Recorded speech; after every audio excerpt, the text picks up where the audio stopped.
Well, good afternoon, everybody. How are we doing? It is Wednesday now, this ninth day of February. Hopefully, you guys are doing well. Looks like we're having an issue getting Twitch up and running here, so I'm not sure what's going on there. I'll continue to jiggle the meter here behind the scenes and hopefully get things squared away. But if you're joining us on the YouTube side, good to have you aboard here this afternoon. If you're over on the D Live side, good to have you guys aboard as well. And of course, our friends over on the Foxhole.app, good to have you aboard here this afternoon as well.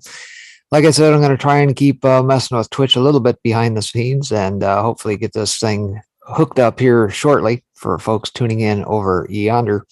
And good to see Jan Dances, Zelda Robinson, Jean's Pretty Pups in-house here this afternoon. Perhaps I'll get some of the folks Nat from the UK aboard here, probably after Daddy Dragon's show commences and everything else, I would imagine. But got an interesting show lined up for you here this afternoon. Lots to get through here. If you join me on the morning side, it went through a lot of the financials and all sorts of shenanigans playing out, lots of stuff north of the border. We're going to get to all of that here momentarily.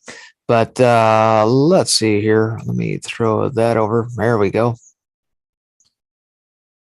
All right. So that being said, let's just hop right into it here this afternoon on this Wednesday hump day. Hopefully you guys are ready for an afternoon of plenty of news. Of course, myself here will be kicking things off. Next hour, we'll have KB hopefully joining us. Hopefully he's got power and internet and all that good stuff coming from South Africa dialing in. Third hour, hopefully we'll see Sunny Days here. Haven't seen her in a week or so as well. We covered her last week. And then, of course, bringing up the rear here this afternoon, we'll have Season Pixels and 412 joining us here a little bit later on in the broadcast. So that being said, let's open things up with this guy here. Out of American Lookout says, worried about the midterms, Dem governors start lifting state mask mandates. Perhaps maybe you've witnessed if you live in a blue state, suddenly, well, I guess the science must have finally shaken itself loose, I suppose. And yeah, apparently masks are no longer a thing, even though just a couple weeks ago when Omicron was all the rage, lockdowns, masks, all that good stuff still in play. And now I guess it's cast into the wind. So we get this piece out of American Lookout here this afternoon. It says Dem governors in 4 different states are suddenly talking about lifting statewide mask mandates, and the timing is a little curious. It says it seems this is all happening in the run-up to the 2022 midterms. The public's attitude about masking and other COVID policies is waning, and it's showing up in polls. It all seems rather coincidental. And of course, we all know about coincidences, right? Anyway, the AP reports governors in 4 states plan to end school mask mandates. The governors of 4 states announced plans Monday to lift statewide mask requirements in schools by the end of February or March, citing the rapid easing of COVID-19's Omicron surge. Well, says the decisions in Connecticut, Delaware, New Jersey, and Oregon were announced as state and local governments grapple with which virus restrictions to jettison and which ones to keep in place. The changes also come amid a growing sense that the virus is never going to go away, and Americans need to find a way to coexist with it. New Jersey Governor Phil Murphy called the move a huge step back to normalcy for our kids and said individual school districts will be free to continue requiring masks after the state mandate ends March 7th. Meanwhile, California announced plans to end its indoor masking requirement for vaccinated people next week, but masks will still be the rule for school children in the nation's most populous state. The 4 states are among a dozen with mask mandates in schools, according to the nonpartisan National Academy for State Health Policy. New Jersey's requirement has been in place since classes resumed in person in September 2020. And over at CNN, they're actually saying the science has changed. The science has changed? The same science we were told was settled and which no one was allowed to dispute? Yeah, take a listen to this. Do you agree with the move? I do. There was and is a time and place for pandemic restrictions, but when they were put in, it was always with the understanding that they would be removed as soon as we can. And in this case, circumstances have changed. Case counts are declining. Also, the science has changed. We know that vaccines protect very well against Omicron, which is the dominant variant. Everyone 5 and older have widespread access to vaccines. And we also know about one-way masking, the idea that even if other people around you are not wearing masks, if you wear a high quality mask, that also protects you, the wearer, too. And so in this case, I'm not saying, I don't think anyone really is saying that no one should ever wear masks, but rather that the responsibility should shift from a government mandate imposed from the state or the local district of the school.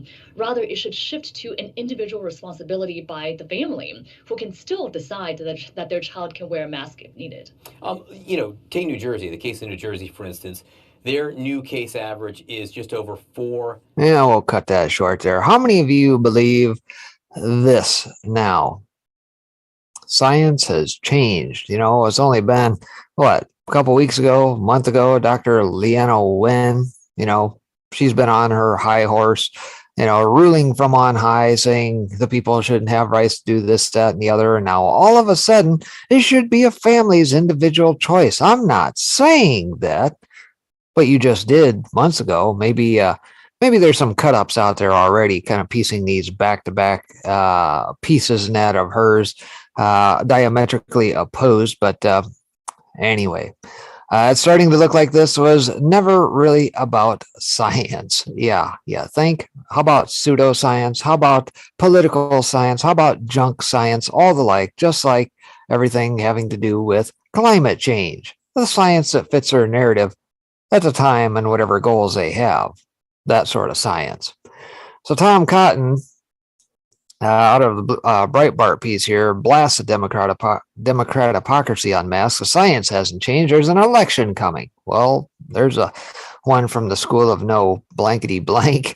Says Senator Tom Cotton on Wednesday asked for unanimous consent to call up and pass his bill to effectively end forced masks in schools, pointing to the mask hypocrisy of his Dem colleagues and noting that the science hasn't changed.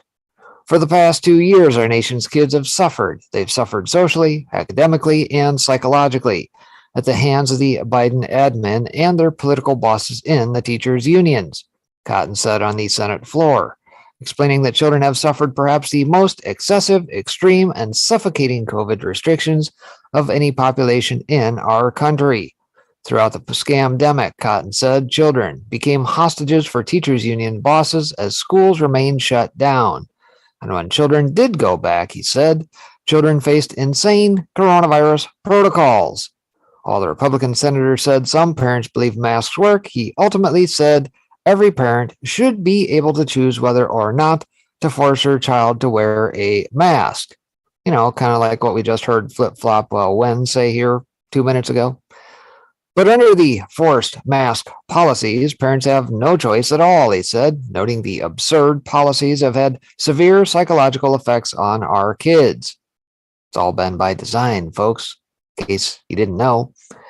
Suicide and mental health problems have skyrocketed in the past 2 years. Grades have plummeted while depression has surged, and as often the case, those with the least have suffered the most. But when parents dared to complain on behalf of their kids, they were condemned by teachers' union bosses, by Dem politicians as anti-science and extremists. They were investigated. Remember when old DOJ folks sent their lackeys out to, shake down folks, Ned, for daring to stand up to their school boards and everything else? Thankfully, the tide has begun to turn, he continued. Sometimes I hear the phrase, the science changed. The science hasn't changed. What's changed is that there's an election coming, and Dems have seen the polling on this question. Now they're running scared, and they want to pretend that they didn't force your kid to wear a mask for 2 years. You see it in states that are running entirely by Democrats: California, New Jersey, New York, the president's own Delaware, he said, noting that forced masking still remains in some areas as children as young as 2 are still being forced to a hot, restricted, and ineffective mask for hours on end. Yes, ineffective because almost all those kids are wearing cloth masks which don't even work. That's not me speaking, that's the CDC speaking, he added. I can tell you that most Dem politicians don't think they work either, the Arkansas Republican remarked, providing a few examples of mask hypocrisy among Dems. He specifically pointed to Georgia's Dem gubernatorial candidate Stacey Abrams, who recently had photos emerge of her smiling gleefully as children around her remained masked up. He also called out California Governor Gavin Newsom, Los Angeles Mayor Eric Garcetti, and former President Barack Obama, the latter of whom was standing outside on the beach without a mask, while all the peons were building his multi-million-dollar beach compound were forced to wear a mask in front of him. Cotton also revealed that Dem senators are also foregoing masks when the cameras are off. And I'll let you in on something. The same goes for Dem senators. I was in a hearing this week. It was in a small, closed room. Not a single Dem senator wore a mask in that hearing in that room, he said. The catch is the TV cameras weren't on, so there wouldn't be video of them sitting in a closed room without a mask on, he said, adding that masks have largely become symbols of control and fear. They are not instruments of public health. It's past time for the mask mandates to end and for parents across this country to have a choice. That's why I'm asking the Senate to pass my legislation today to require schools that receive federal funding to give parents a simple choice on whether their kids should wear a mask, Cotton said. And he's absolutely right. The total hypocrisy. The fact that at the end of the day, yes, there's a little election coming up. And with 29 Dems already shellacked and not running in their various districts, they're going to have to try and gerrymander their way out of that. We talked about that a little bit here on this morning's show. All the various gerrymandering and that going on across the states after the census. And they're going to have to try and find a way to get as many votes as possible because they have no candidates that they can put up, nothing to stand on, nothing to show for the last year and a half of them being in office, et cetera, et cetera. And people are just flat out done with them, period. It's over. They're done with this garbage. The folks in Canada are done with this garbage, you name it. Matter of fact, I just saw a headline come through. It said Sweden says that they're done with it as well. End of the pandemic. So over to Gateway Pundit we go. Teachers Union boss Randy Weingarten says she will only support unmasking kids when there is zero COVID transmission. How does that square against the quote-unquote science exactly? And who is controlling whom here? And why in the world does the teachers union have so much sway, so much so that they have the ability to call up the CDC and say, you need to change your policy to fit what we are directing the teachers to do, which we saw over the last year plus. Teachers union boss Randy Weingarten has done more damage to children than most during the COVID scamdemic. Weingarten shut down schools and forced children to learn remotely. Weingarten this week said she will only support unmasking children when there is zero COVID transmission. There will never be zero COVID transmission. COVID is here to stay, so children will be masked forever. Yeah, let's take a listen.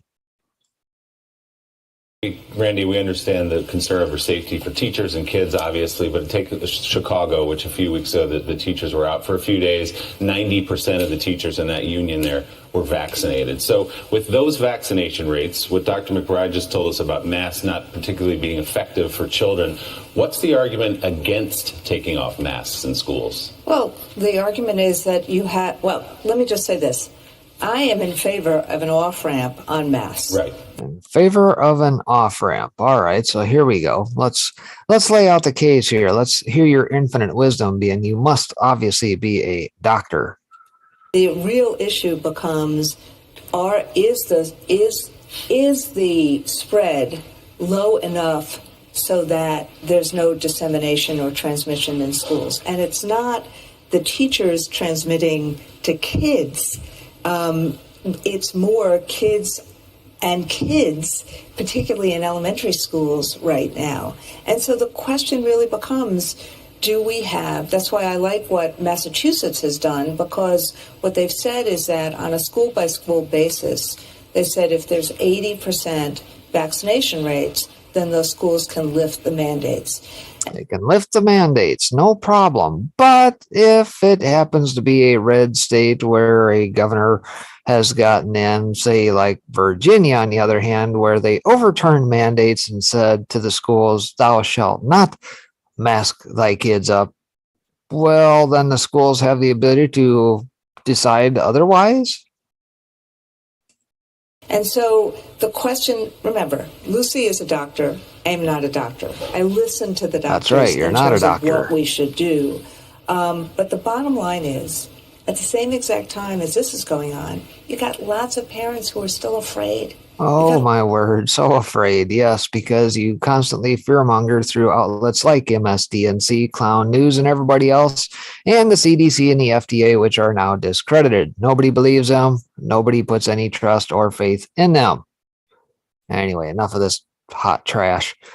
Recall, Randy Weingarten admitted last year that Joe Biden's CDC asked them for language on school reopening guidance. They asked us for language, and we gave them language, Weingarten said. Several Dem-run states are now dropping mask mandates for schools, but the CDC is refusing to update its guidance on masking. Is Weingarten also giving the CDC language on masking guidance? Good question. So I suppose we wait for Rochelle Walensky to come out, at the behest of Weingarten, and that probably dropping a little note and a little political nudge and some money under the table. And we'll see how that fares in subsequent days, right? I think that's kind of how the scam works. Anyway, aside from that, Arizona GOP House Speaker criticizes Fincham's election decertification bill. So switching gears a little bit here to some of the stuff pertaining to election integrity. And we get this out of Human Events. Says Arizona House Speaker Rusty Bowers criticized Rep. Mark Fincham's legislation to decertify the 2020 election results in 3 counties on Monday, signifying a split among the chamber's Republicans. It says, as previously reported by Human Events News, Fincham introduced a bill Monday to decertify the 2020 election in 3 counties. In the case of Maricopa, Pima, and Yuma counties, the fact that there is evidence showing illegal acts occurred, whether by intent or omission, does not matter. The margin of error exceeds the margin of victory, Fincham said. It says, if we are a nation governed by the rule of law, using quotes around that, says, as we so often espouse, then violations of the law must have consequences, he continued. In that regard, the 2020 general election is irredeemably compromised, and it is impossible to name a clear winner of the contest. In a statement Monday, Bowers blasted Fincham's bill, which was co-sponsored by 10 state House representatives and 3 state senators, Just the News reports. Now, Mr. Fincham's obviously unconstitutional and profoundly unwise proposal will receive all of the consideration it deserves, Bowers said. Fincham issued a response via Twitter. It says, for those bashing the decertification resolution, it is impossible to fully read the resolution I submitted with co-sponsorship of several of my colleagues and not be convicted that the elections were compromised. If they don't see it, I can't help them. Well, it's not that they can't see it. They want to turn a blind eye to it because they are a party to it. They're on the grift. They're on the take. Bowers' reaction to Fincham's bill follows his decision last week to sign all 12 House committees Rep. John Fillmore's legislation that would limit early or absentee voting and require the state legislature to convene in a special session for the review of primary and general results. Assigning the bill to all of the House committees ensures that it won't be passed. So anyway, much like what we saw in Wisconsin here in recent weeks, they'll try and force us through. And of course, it probably won't make any hay at all, and that there's just too many GOP bootlickers and that out there who are totally cucked out, who would rather still be on the take, turn a blind eye to it, and go along with the grift. And we need to get those folks out of their respective seats immediately. In any case, aside from that, Out of the horror news, Republican congressman clashes with Capitol Police. Shifting gears here a little bit to the Capitol and January 6th related stuff. Rep. Troy Nehls out of Texas attracted national attention last year for physically defending the Capitol's police officers during the January 6th riot. But now he has a message for the Capitol Police Service. On Twitter, he accused the police of breaking into his office to take photos of a legislative proposal. The Capitol Police Intelligence Division investigated my office illegally, and one of my staffers caught them in the act, Nehls tweeted. He continued, on November 20th, 2021, Capitol Police entered my office without my knowledge. 2 days later, on Monday, November 22nd, 2021, which was Thanksgiving week, 3 intelligence officers attempted to enter my office while the House was in recess. At Capitol Police never informed myself or senior level staff of their investigation. Why is the Capitol Police leadership maliciously investigating me in an attempt to destroy me and my character? Mind you, if you've seen the story break out here recently, supposedly this took place and they were dressed as construction workers. Go figure. Capitol Police admitted to entering the office but denied any overreach. According to a statement, Capitol Police must inspect all offices with their doors left open. If a member's office is left open and unsecured without anyone inside the office, USCP officers are directed to document that and secure the office to ensure nobody can wander in and steal or do anything else nefarious, Capitol Police Chief Tom Manger said in a statement to Axios. The chief denied any investigation into Nehls. U.S. Capitol Police personnel personally followed up with the congressman's staff and determined no investigation or further action of any kind was needed. No case investigation was ever initiated or conducted into the representative or his staff, he said. The chief still stands by his officer, a police spokesperson told Axios. Nehls claims to have asked the Capitol Police to investigate the internal incident, according to Politico. Now, Nehls himself began his public service career by joining the police department in 1994. According to police records reviewed by local news, Nehls was later fired for multiple infractions, including the destruction of evidence. He resumed his law enforcement career by successfully running for constable in 2004. He was later elected sheriff in 2012 before being elected to Congress in 2020. Nehls took office 3 days before January 6th. At the time, he was seen assisting Capitol Police in barricading a door to keep out the rioters, and he appeared to be using a wooden pole as a defensive weapon after hearing some glass shatter. It took an enormous amount of force to shatter that glass, Nehls told Politico later that month. You can see some remnants on top of the furniture, the little white sprinkling of dust from where the glass came in. He continued, says, I told the individuals on the other side of the door they shouldn't be doing this. This is not the way we should be handling business. This is un-American, unnecessary, and dangerous. And there's no reason they should be doing this. I said, you should be embarrassed of yourselves. And apparently this is the case here. How lawmakers trapped in the House stood their ground. A handful of House members who were in the chamber recount how they fought off violent insurrectionists during the deadly January 6th attacks. That out of Politico at the time. So there you have it. Yeah, all sorts of shenanigans playing out in the Capitol, still around the January 6th related stuff. The latest being, they send in construction workers, people looking like construction workers, in order to basically spy on various reps. And along those lines, we also get this out of Judicial Watch. Back a day or so, January 6th, U.S. Capitol video footage can and should be released, Judicial Watch says in legal filing. So we're still trying to get that footage in that. So what is it? Some 14,000 hours worth. It says from the Epoch Times, more than 14,000 hours of surveillance video footage from January 6, 2021, held by U.S. Capitol Police can't be hidden under a cloak of sovereign immunity and should be released to the public because it represents an extraordinary moment in our history, Judicial Watch argued in a recent legal filing in U.S. District Court. Far from routine surveillance, the requested video footage is a unique and critical record of an extraordinary movement in our history, the conservative nonpartisan foundation argued in a filing in its lawsuit. Judicial Watch Inc. versus U.S. Capitol Police is the case.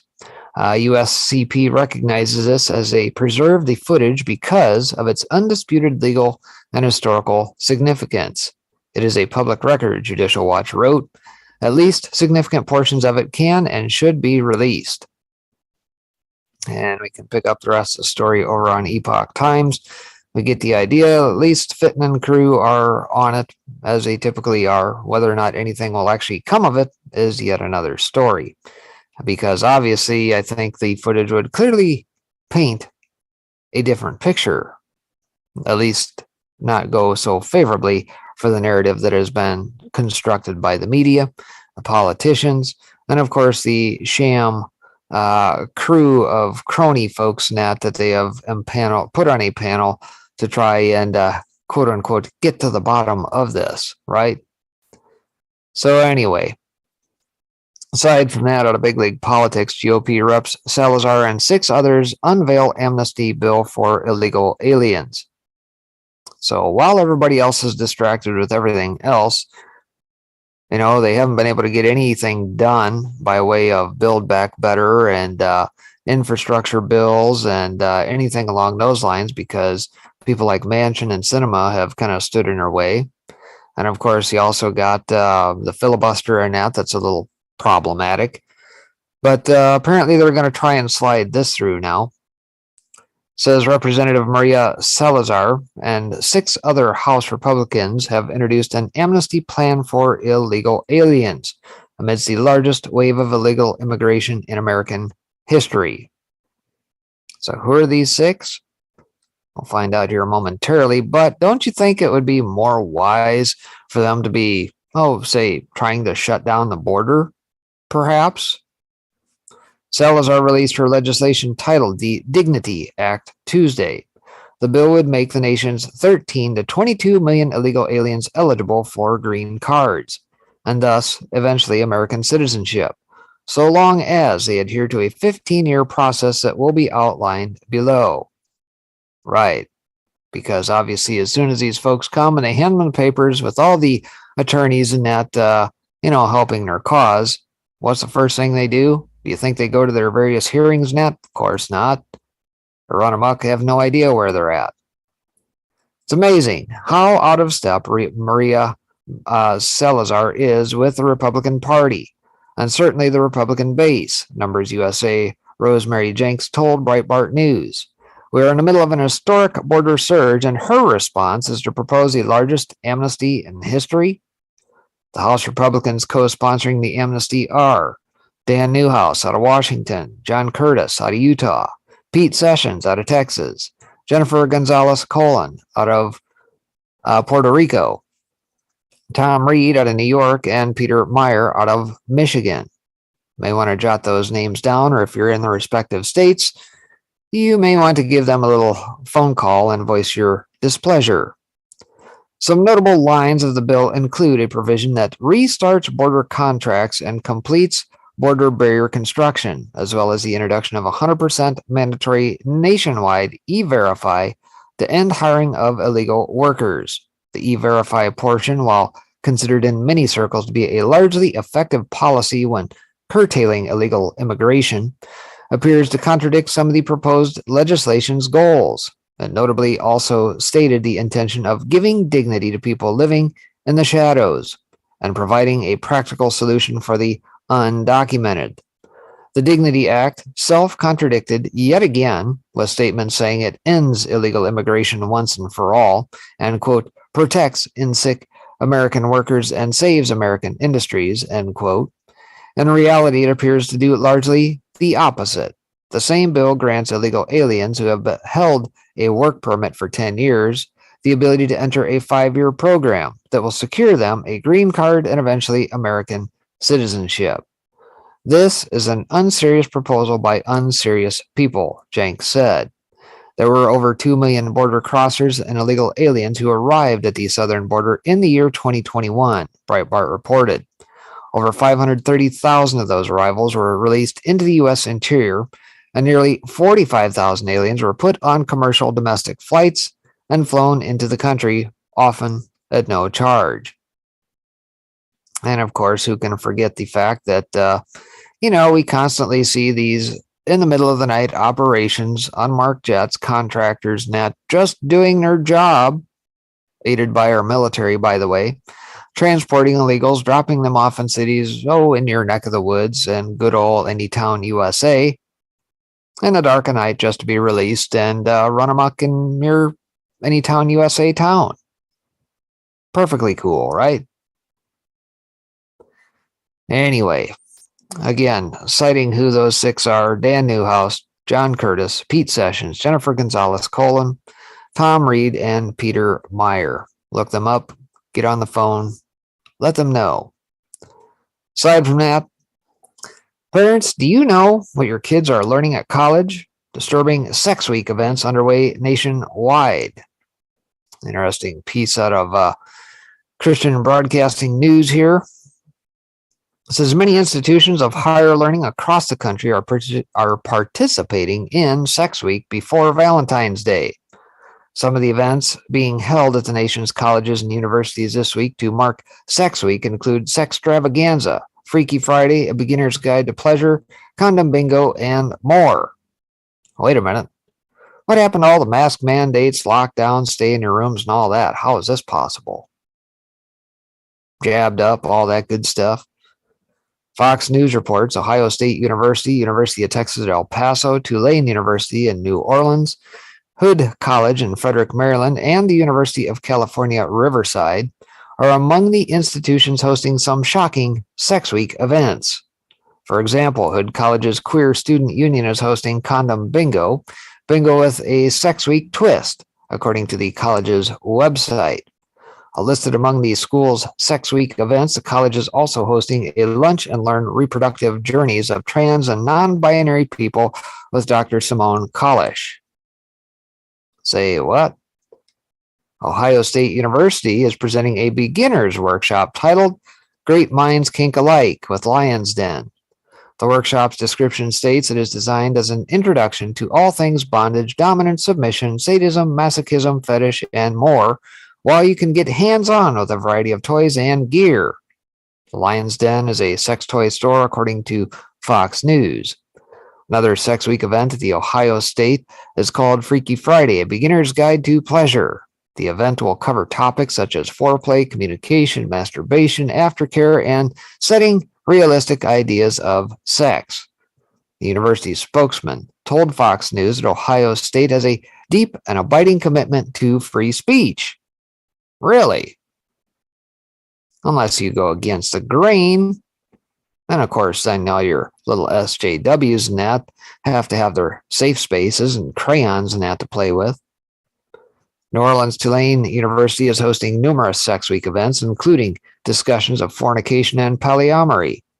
Students can even drop by the Department of Sociology's table and play the Wheel of Fornication. Another event is called Sexy Bingo, where students can engage in conversations about sexuality and learn about safer sex practices, sexual anatomy, sexual behavior, and preference and pleasure. Billed as Not Your Grandparents' Bingo, winners will receive prizes that include sex toys. How nice. This is what your quote-unquote higher education pays for these days. Anyway, analysis of Christian perspective.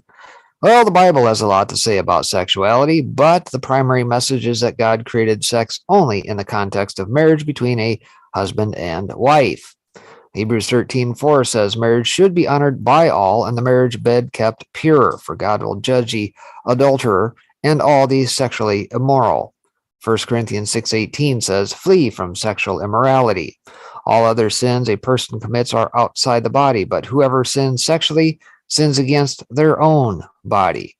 And of course, 1 Thessalonians 4:3-5 says it is God's will that you should be sanctified, that you should avoid sexual immorality, that each of you should learn to control your own body in a way that is holy and honorable. not in passionate lust like the pagans who do not know God.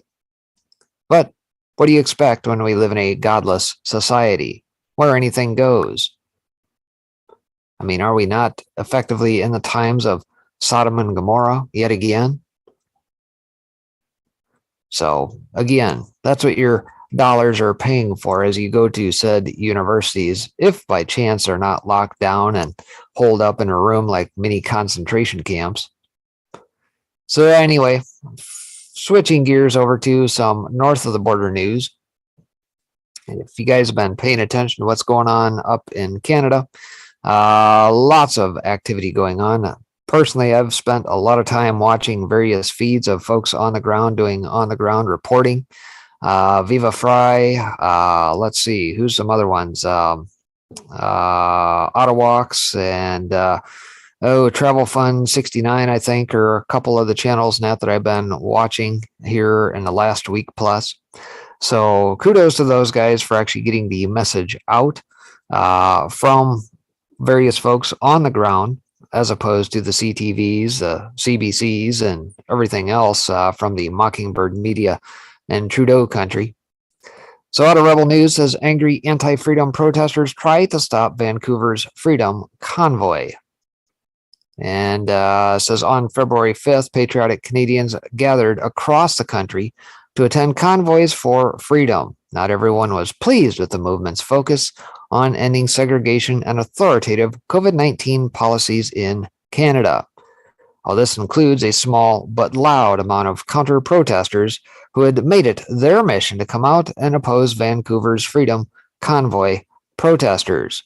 Now, according to a Reddit thread that advertised the counter-protest, their primary goal was to show the convoy that there are lots of people in the city who will loudly oppose them and their message, and to prevent the convoyers from turning left onto Broadway to limit their impact on Vancouver General Hospital and St. Paul's Hospital, despite the convoy having no intention of blocking traffic on their path from Langley, British Columbia, to their final destination, where they plan to loop around Vancouver CTV's office on Robson Street because they believe such media is partially to blame for the politicization of the COVID-19 virus. Ironically, it was a small and mostly angry group of counter-protesters who blocked the convoyers at a Kingsway and West Broadway intersection, preventing the freedom protesters and other drivers on the road. One counter-protester in particular chose to block the busy street with her own body and two children who appeared to be with her, and then turned violent by kicking one of the vehicles and assaulting a driver trying to get through while calling him a white supremacist. Typical fashion, right? Eventually, the freedom convoyers turned around and found a different path to get to their destination, which you will see in an upcoming report at Rebel News. For now, click here to see the madness that unfolded from the anti-freedom counter-protesters. And so let's take a peek here real quick.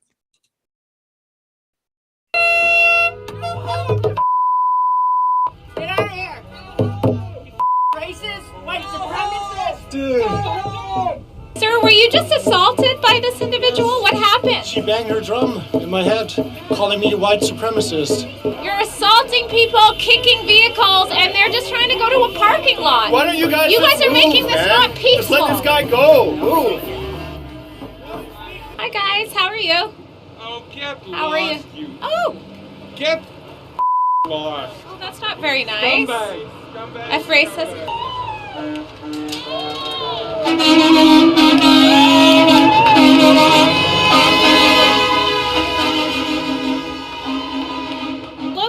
Look how mad they are.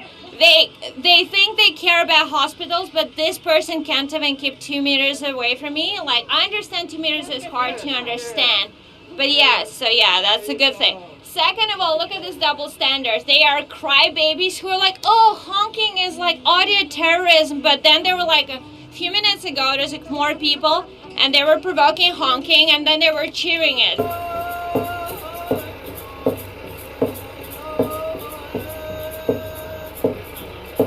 Convoys for freedom are taking place across the country, and you're going to get fact-based reports from Rebel News because our boots are on the ground.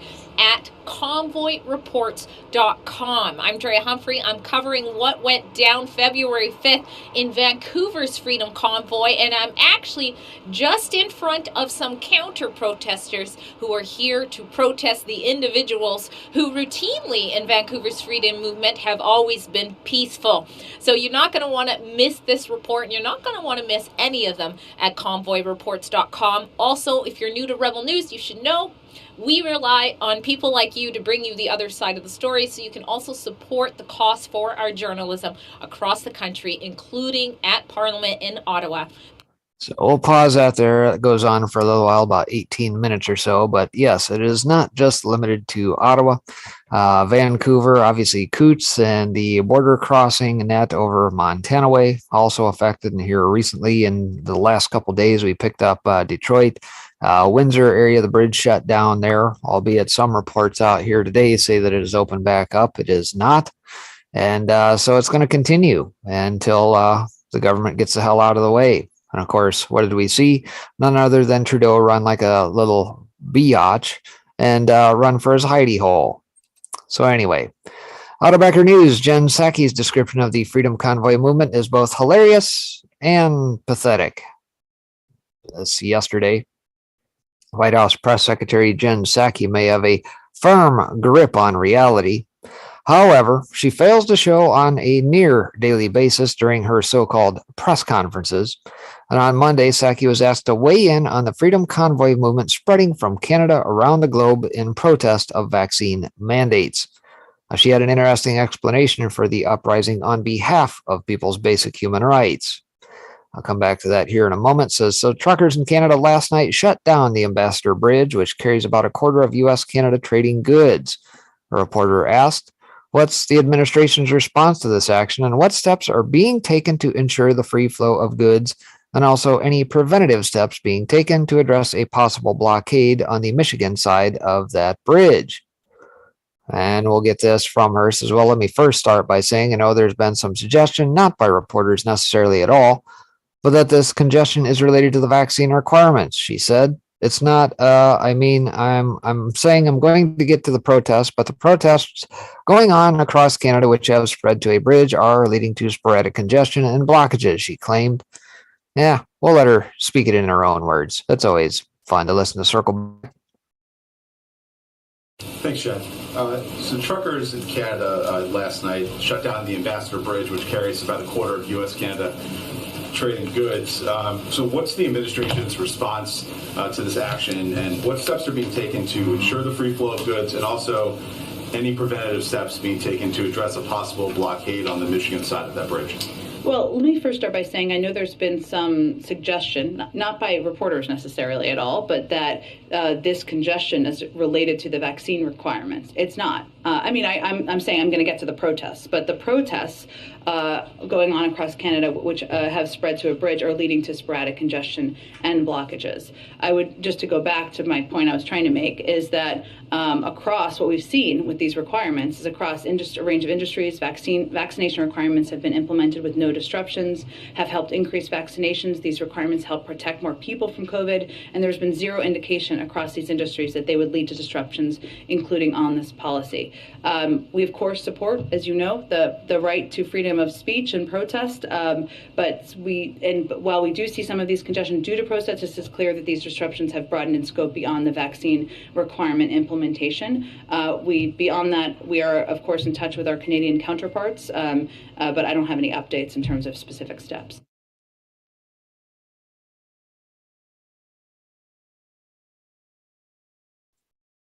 So there you have it, in the words of old Circleback here. And it's hard to believe that this woman somehow managed to found a communications company.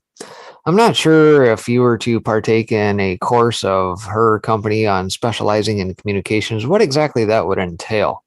I'm just wondering, is that comprised of word saladology, exactly? A couple-hour course and spewing a bunch of words together, make it stick and sound smart? Constantly, counteracting yourself, I suppose, by some sort of word salad along those lines as well. What? Because I heard a whole lot of nothing out of that.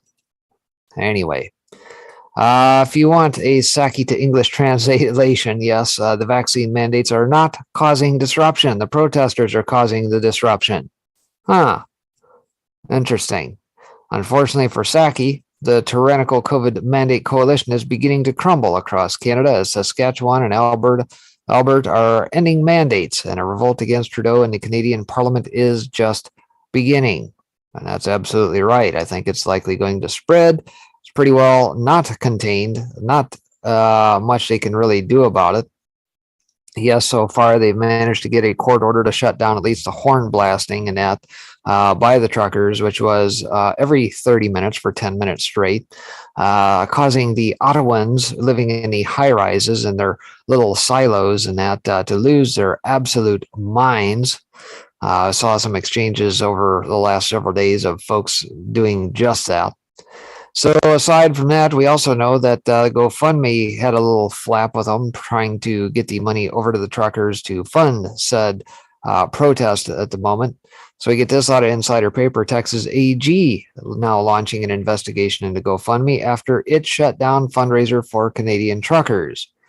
And of course, if you flash back to when this actually took place, what was it, late Friday into Saturday? I think one of the first ones to launch were probably Florida and Missouri. So there's a number of states all now casting eyes upon GoFundMe. Seems like some of these Silicon Valley folks are not going to be having a very good day. And I think a lot of the previous reports said they were asked to preserve records and everything else pertaining to this, phone records, emails, you name it. So expect to see some litigation here before long. The Texas Attorney General's office announced on Wednesday that it has launched an investigation into GoFundMe after the donation site suspended funding for Canadian truckers protesting COVID-19 vaccine mandates. Now, over the weekend, GoFundMe announced that it had blocked $10 million in donations intended for the Freedom Convoy of Canadian truckers. And this was the press release. It says Texas Attorney General Ken Paxton issued civil investigative demands to GoFundMe Inc. to investigate potential violations of the Texas Deceptive Trade Practices Act. The crowdfunding platform's integrity has come into question after it removed a multi-million-dollar fundraising campaign for the Canadian Truckers Freedom Convoy, which is protesting vaccine mandates. GoFundMe's response to an anti-mandate pro-liberty movement should ring alarm bells to anyone using the donation platform and, more broadly, any American wanting to protect their constitutional rights, Attorney General Ken Paxton said. Many Texans donated to this worthy cause. I am acting to protect Texas consumers so that they know where their hard-earned money is going, rather than allowing GoFundMe to divert money to another cause without their consent of Texas citizens. I will get to the bottom of this deceitful action. And of course, there was a whole flap in that over the weekend as this was unraveling, as it were. Obviously, we saw the effect from the Ottawa City Council basically giving the edict to try and shut down their funding, which I'm sure led to some phone calls to GoFundMe by said parties. We'll have to see how that shakes out in the media here, honest media.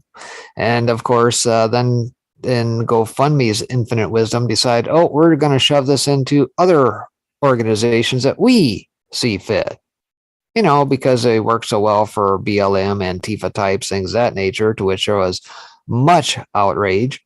And then, of course, you saw the counter to that being, hey, just go to your bank, issue a chargeback, and it's actually going to ding them even harder than the donation and just flat out giving it back. So I think that's effectively where we're at the moment. A lot of potential suits and things of that nature, investigations taking place. I think at the end of the day, GoFundMe has already decided, it's probably in our best interest to just flat out refund the money to folks. And of course, the other alternative sites that do similar campaigns have already picked up a ton of money along with that.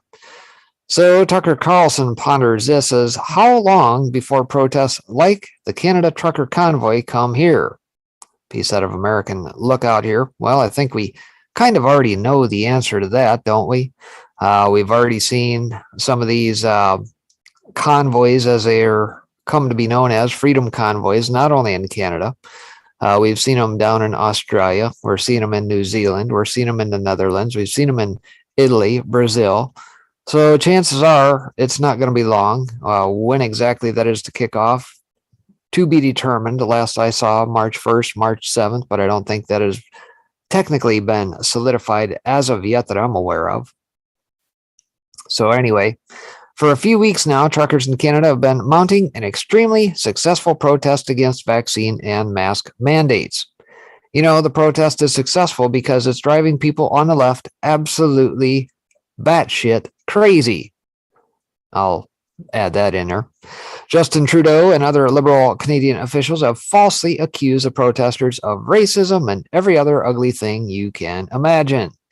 In one of his monologues this week, Tucker Carlson talked about the movement and wondered if we will see the same thing in America. Workers of the world unite. You have nothing to lose but your chains. That's from Karl Marx, of course. He wrote that famous phrase in 1848.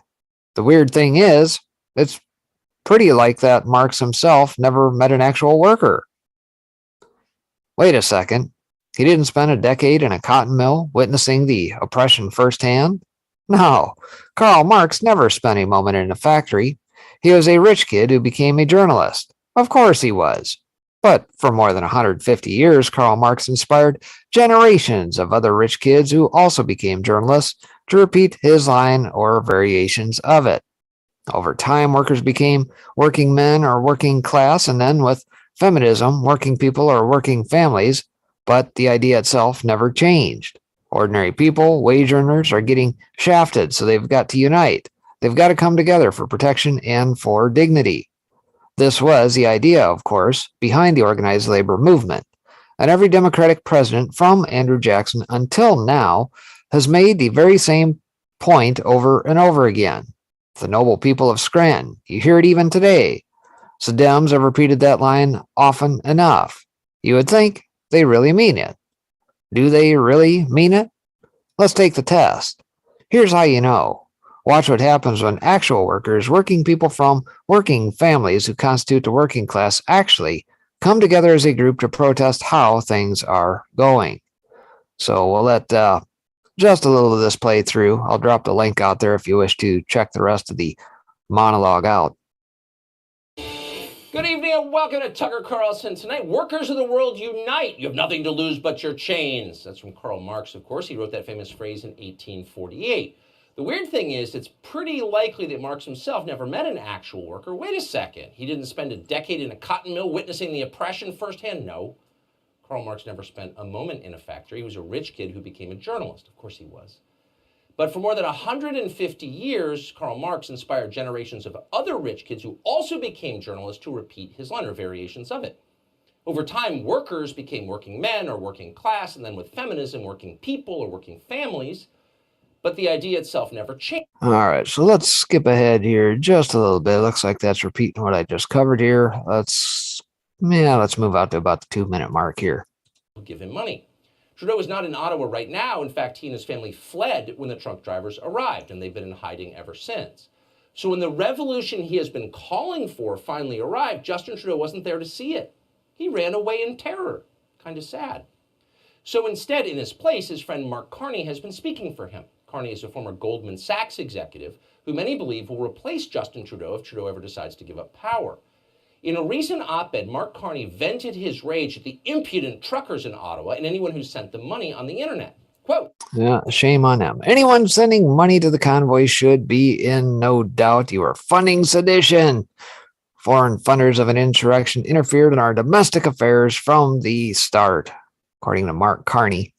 And I believe, if I'm not mistaken, wasn't he the head of the Bank of England here before the latest one they've installed over there? So this almost seems to imply that Trudeau would indeed be on his way out. And by the way, if I recall from times of old, perhaps maybe biblical times, when people ran the king and their cohorts out of a city, doesn't that mean they've kind of abdicated their authority? So, Canadians, I ask you, if old Trudeau is on the lam, has he abdicated his authority already? Shouldn't it be time for some snap elections, perhaps? Just a thought.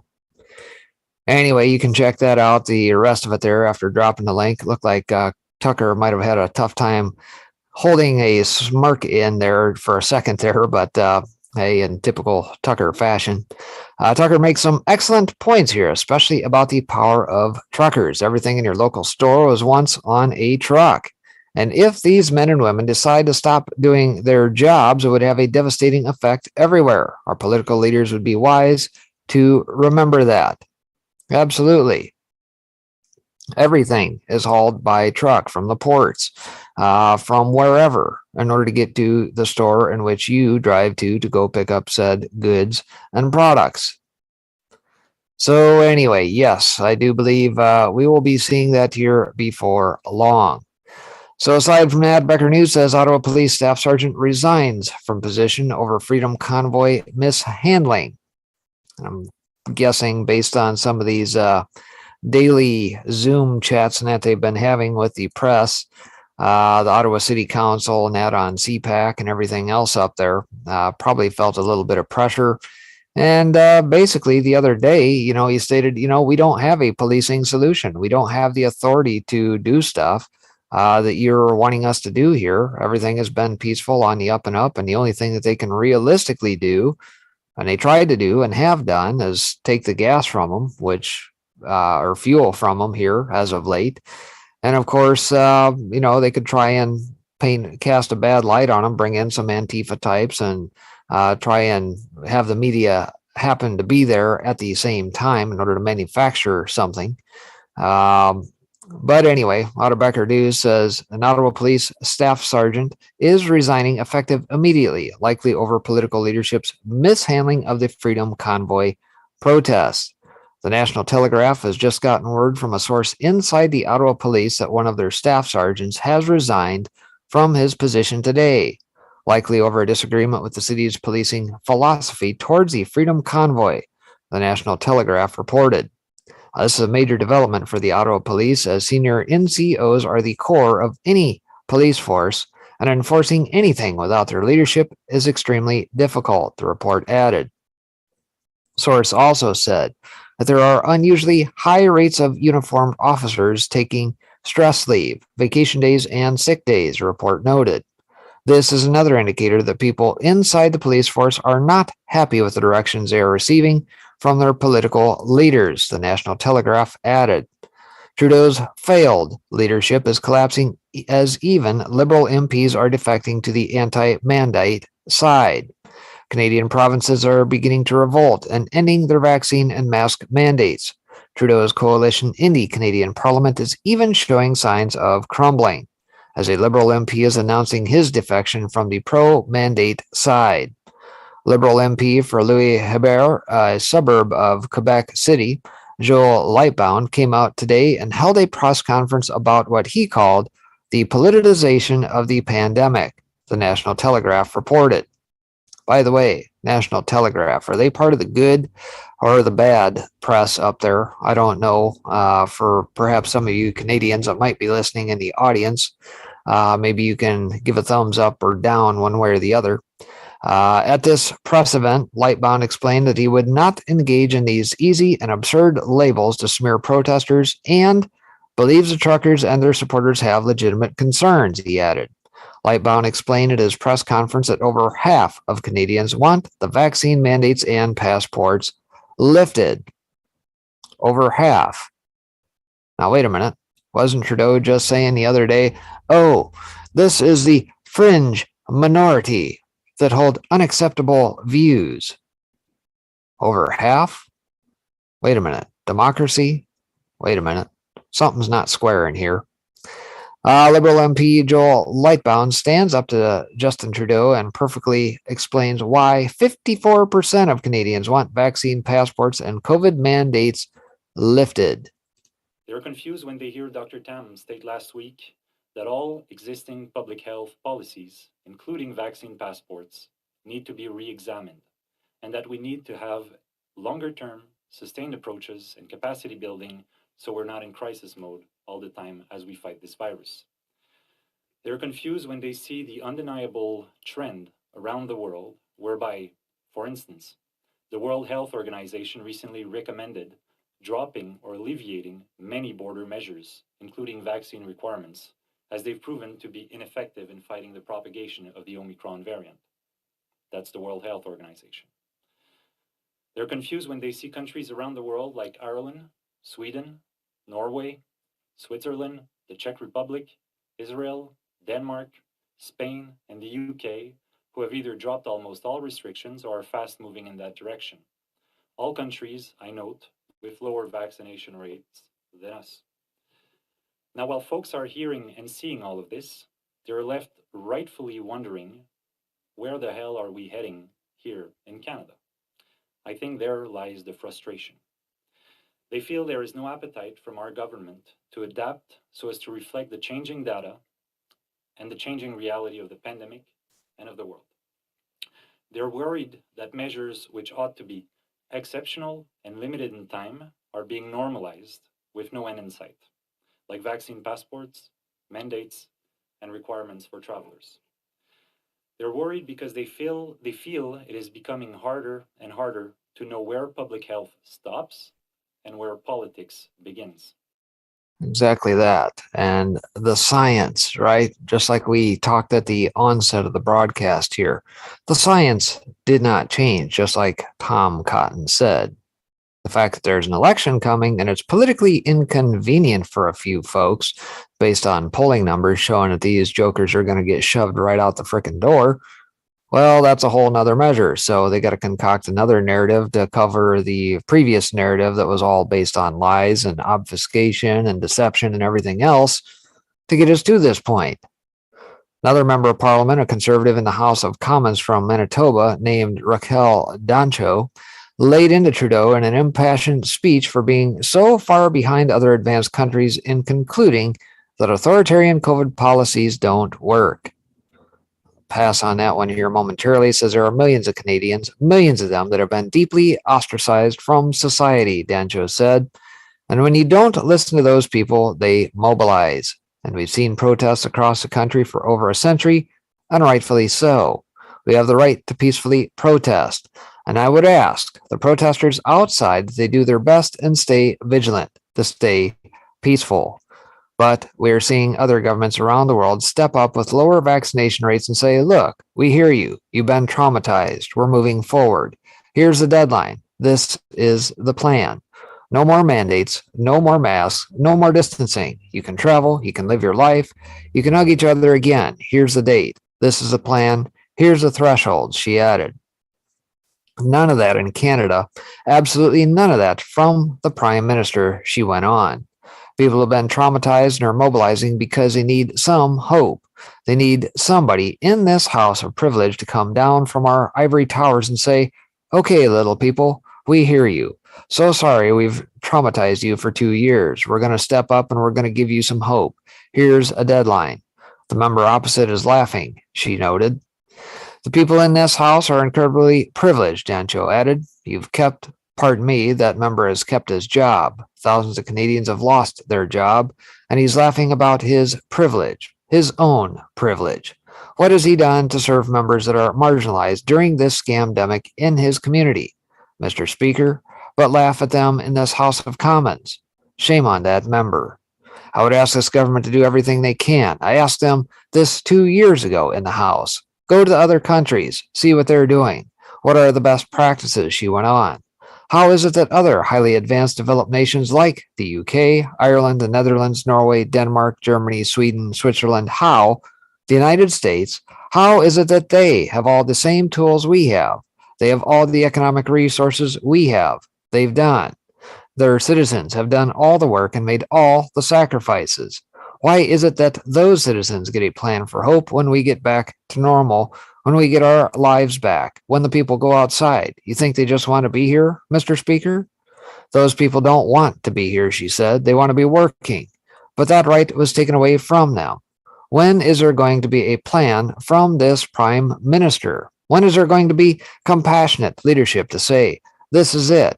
You've done the work. Here's the tools. We're moving forward. Our public health doctors have told us as well. It's time to move forward. It's time to revisit these harsh mandates and divisive policies. Mr. Speaker, I will just end on this and I'm very passionate about this. I think we are all from our different perspectives, but I will say I will continue to be a bridge builder to reach out, to try to understand where others are coming from. And it would just be incredible if we could just see members of the Liberal Party, the Prime Minister, do the same, she concluded. Time to build a bridge, Mr. Speaker. Far from being a bridge builder, Trudeau has made incendiary statements and threatened the Freedom Convoy with state force if they did not end their peaceful protest. Individuals are trying to blockade our economy, our democracy, and our fellow citizens' daily lives. It has to stop. And it could all end in a second. All they have to do is rescind everything that they have done to the people up there, and it would all be over. And democracy, isn't that mob rule exactly? But wait a minute, didn't we just learn statistically that 54% of Canadians said they're done with this? So you, sir, Mr. Trudeau, it would appear that you are the fringe minority at this point, based on polling numbers, right? Individuals are trying to blockade our economy, our democracy, and our fellow citizens' daily lives, Trudeau said. It has to stop. Trudeau also shows no willingness to lift the vaccine mandate, signaling ominously that they are preventing more coercive measures. I can understand frustrations with mandates, but mandates are the way to avoid further restrictions, he stated. Trudeau is not only just beginning to understand people's frustrations as both police and politicians defect around him. And I think it's only going to pick up steam. So, again, we'll sit and watch this saga play out. Let's see here. KB, it is past the top of the hour. Went a little long on that one, but are you in the house with me here? I enjoyed that. Ah, there you are. How we doing? Yeah. Excellent. And how you doing, Becky? Good to be here. Oh, we're not doing too bad, I guess, considering everything going on. Trying to stay abreast of everything is a little tough. And of course, we're kind of gearing up for it here. And what an interesting time to be alive, for sure. I think we've mentioned the Book of Esther. Perhaps we were born for a time such as this. Yeah. Hopefully we don't all lose our collective sanity in the process, trying to stay on top of it all while the Mockingbird media tries to lie to us about everything and gaslight us into believing some nonsense. Well, I think they're failing pretty much. I mean, if you just take a look at the wag the dog scenario in Ukraine and Russia, I think the Wall Street Journal today broke the story that we all knew from a week ago, where the Ukrainian Prime Minister or President, I'm not quite sure, he said there's no chance of a war here. I mean, what are you talking about? So it's starting to leak into the mainstream. I think a lot of the news surrounding Fauci, his lies, the FDA, the cover-ups, the CDC, and all that, those shenanigans, I think a lot of that news is coming to the fore. So, yeah, I mean, as I mentioned a couple of weeks ago, I'm pretty hopeful. I know we get frustrated because we've been in this fight for a very long time. But, I think the light at the end of the tunnel is not an oncoming train. So, for once. Well, first of all, let me ask you, who'd have thunk that Canada, of all places, would be the place where perhaps this all starts? I think if you'd given me odds out of 100 countries, I would have put them hundredth. My brother's got a nice turn of phrase. He basically says Europeans with a conscience. So they've always been like that, and he actually worked for one of the bigger banks, Canadian banks, for a long time while he was in the UK. And, they're pretty much, I've got a couple of friends and family that live there. And, the people just, go along to get along. But I think this just shows what happens when you start affecting people's livelihoods, when you start actually targeting their children. And, you know, what I was so impressed with, I watched a very short piece. It was actually on the Stu Peters show where he interviewed one of the leaders of the convoy. And he kept on saying, we're doing this with love, and we're doing this in peace. But, you know, there's a point beyond which, the police mustn't push us. But as you mentioned in that piece earlier on, that there are defections, and the police are not arriving at work and they don't want to follow these orders. So I think that's the way it's got to be. I think there've been one or two clips of police actually joining the protesters and helping them out. Have you been watching any of the feeds, Nat, at all out of Canada? Any of the reporting either from Ottawa or any of the other places, Nat?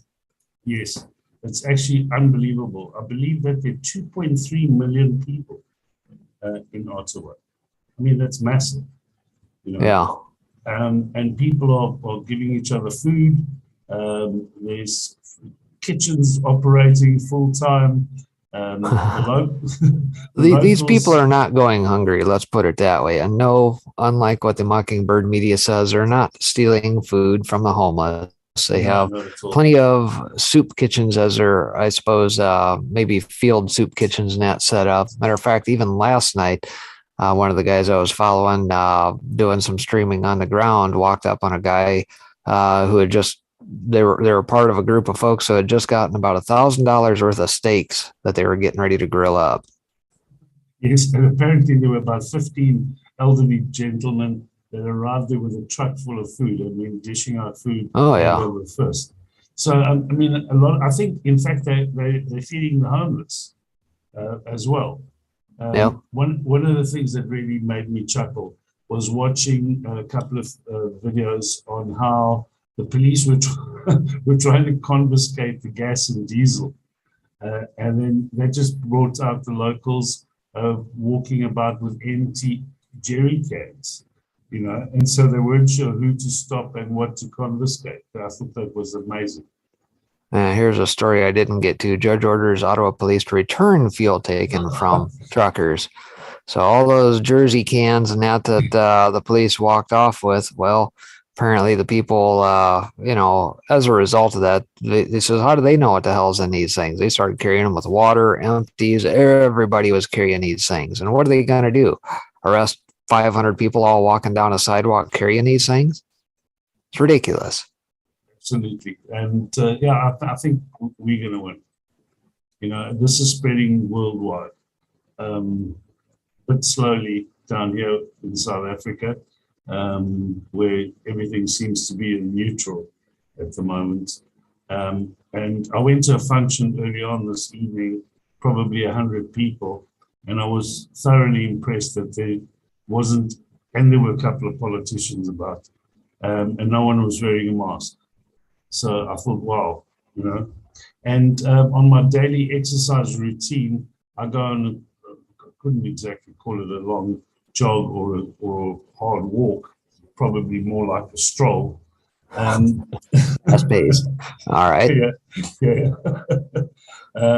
Well, beyond the walking briskly. There we go. I don't even think it could be described as a brisk walk either, to be honest. All right. Probably just the latest. Trying to help your cause here, make it sound like you're at least a little bit more athletic. I used to be once upon a long time ago. I actually count all the people. And yesterday was the first time that the percentage of people walking without with masks, was below 10%. So, and it's you're breaking the law in South Africa if you, if you walk about without a mask. As you know, I was arrested a couple of weeks ago. But notwithstanding that, I think people are actually tired of everything. I think they're tired of the lies. And I will send you something which is quite disturbing. The government, under this Emergency Medical Powers Act, which they've enacted here in South Africa, are coming down hard with a lot of laws.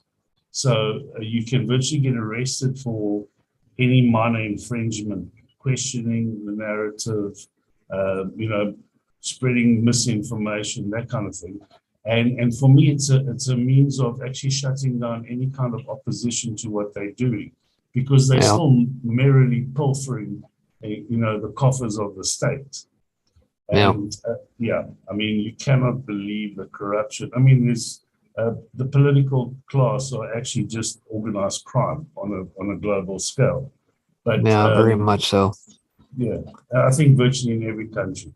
But here they take it to new heights, So I suspect that they're going to use this against anyone who's got opposing views, anyone who's actually talking badly about the government. And I think this is really dangerous times for South Africa. If they, they've just, there was no debates in Parliament. It was the Minister of Health who passed this. And I think it is a little dangerous, and the average person isn't aware of what is going on here. But notwithstanding that, I think the defenses of a lot of politicians are crumbling around the world. And I'm waiting for the time.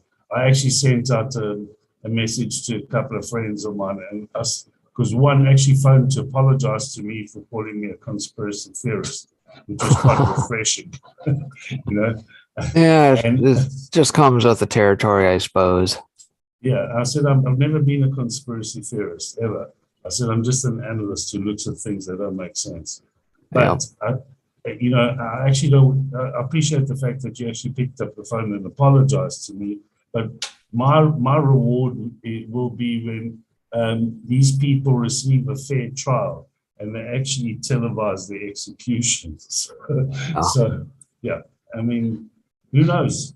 Well, I'll tell you, one thing that I have seen in watching this pretty much night after night here for the last 17 days, I suppose. I probably didn't really jump on this until probably about Thursday before they hit Ottawa here.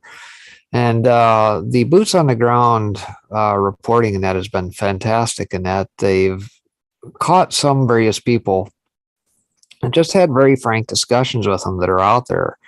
And I can recall at least a couple, 2-3 people in Canada who, the one gal they were interviewing last night, the feed that I was watching, was formerly from South Africa, part Portuguese, and now in Canada. And, she says, we've been down this path before. Had a lot to say about what was going on. I talked to another guy who was in a vehicle. I think he was Serbian. Says, hey, I grew up as a kid going through all this crap. There's a reason why I'm out here defending, what's going on with these peaceful protesters now, because we saw it all play out when I grew up as a kid. We've been down this path. We see how it works out. It's not good. And they're marching right down the same paths. And so I'm just kind of surprised. Maybe not surprised, as I don't even know what the word is I want to use, that the level of migrants in that have come from oppressed countries that have gone to Canada for freedom are right back where they started now, watching the very things that they were escaping from coming to fruition. And I mean, even if you look at somebody like Pastor Artur Pawlowski and that, who came from Poland back in the time when there was a lot of oppression back then. I think he was just arrested again here the other day. Kudos to those guys for standing up with them. Well, I think that goes with the territory. And many people, I've always enjoyed talking to the older generation who fought in the Second World War, who saw a lot of atrocities out there, who lost friends, who stood up for freedoms. And being an ex-military person myself, I've got great respect and admiration for the people who laid down their lives so we could have freedom. So I think a lot of that is happening around the world.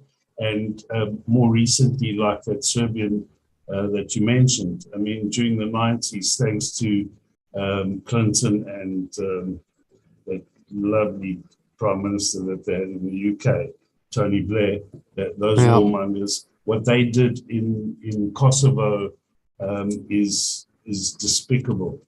So I think we've seen atrocities through the generations, through the ages, and virtually happening at one point or another during, various skirmishes and wars, even into this century. And I think people have just about had enough. So it's encouraging to see people stand up, because, at the end of the day, that old saying about I'd rather die on my feet than live on my knees. And I think that, people are looking towards giving their children a better future. And that was one of the most heartfelt things, I must say. My eyes clouded up, and I watched an elderly gentleman, Canadian, saying that he was doing this for his grandchildren.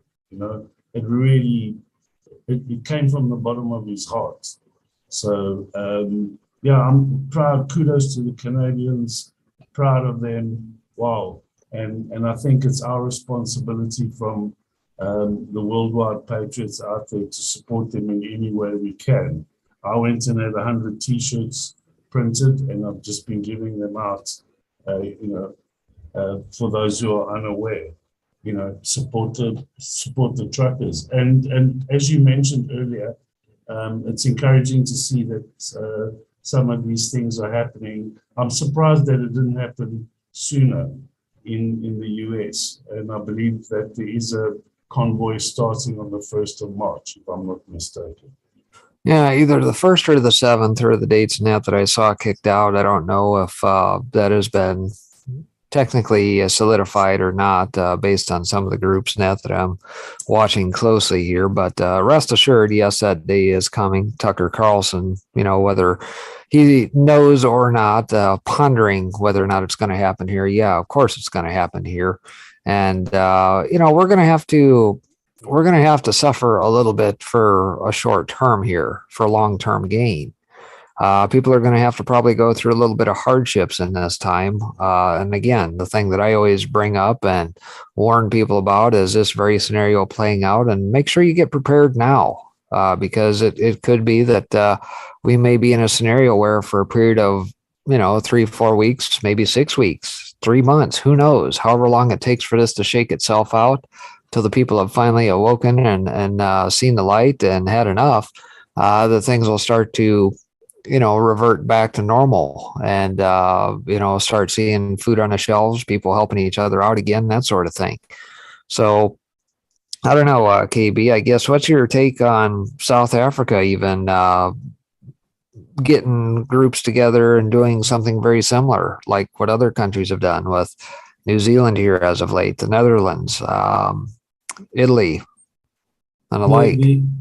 The structure of the trucking is mostly all corporate owned, so there aren't any independent truckers as you would find in North America, South America, or even Europe. So there's hardly, if anything. There are small independent trucking companies, but I don't see any kind of movement. But what I do see is, again, we mustn't also forget that it's not just the truckers in Canada. There's people with lighter vehicles joining in. There's campers, there's people, farmers. The farmers have joined the fight. I don't know if you saw that clip on a whole bunch of tractors avoiding a roadblock. It was actually hilarious. I thought it was fantastic. So it goes beyond just the truckers. But in South Africa, I do know that they're starting convoys this weekend, but it's going to be light stuff, Yeah, I was going to say, it doesn't even necessarily have to be the trucking industry. I can't remember if it was out of the Netherlands. I saw a lot of farmers and their farm tractors kind of doing that in the snow. It could be a convoy of nothing but tractors at this point, or hell, even people just with their cars bringing things to a standstill, closing off borders and things of that nature.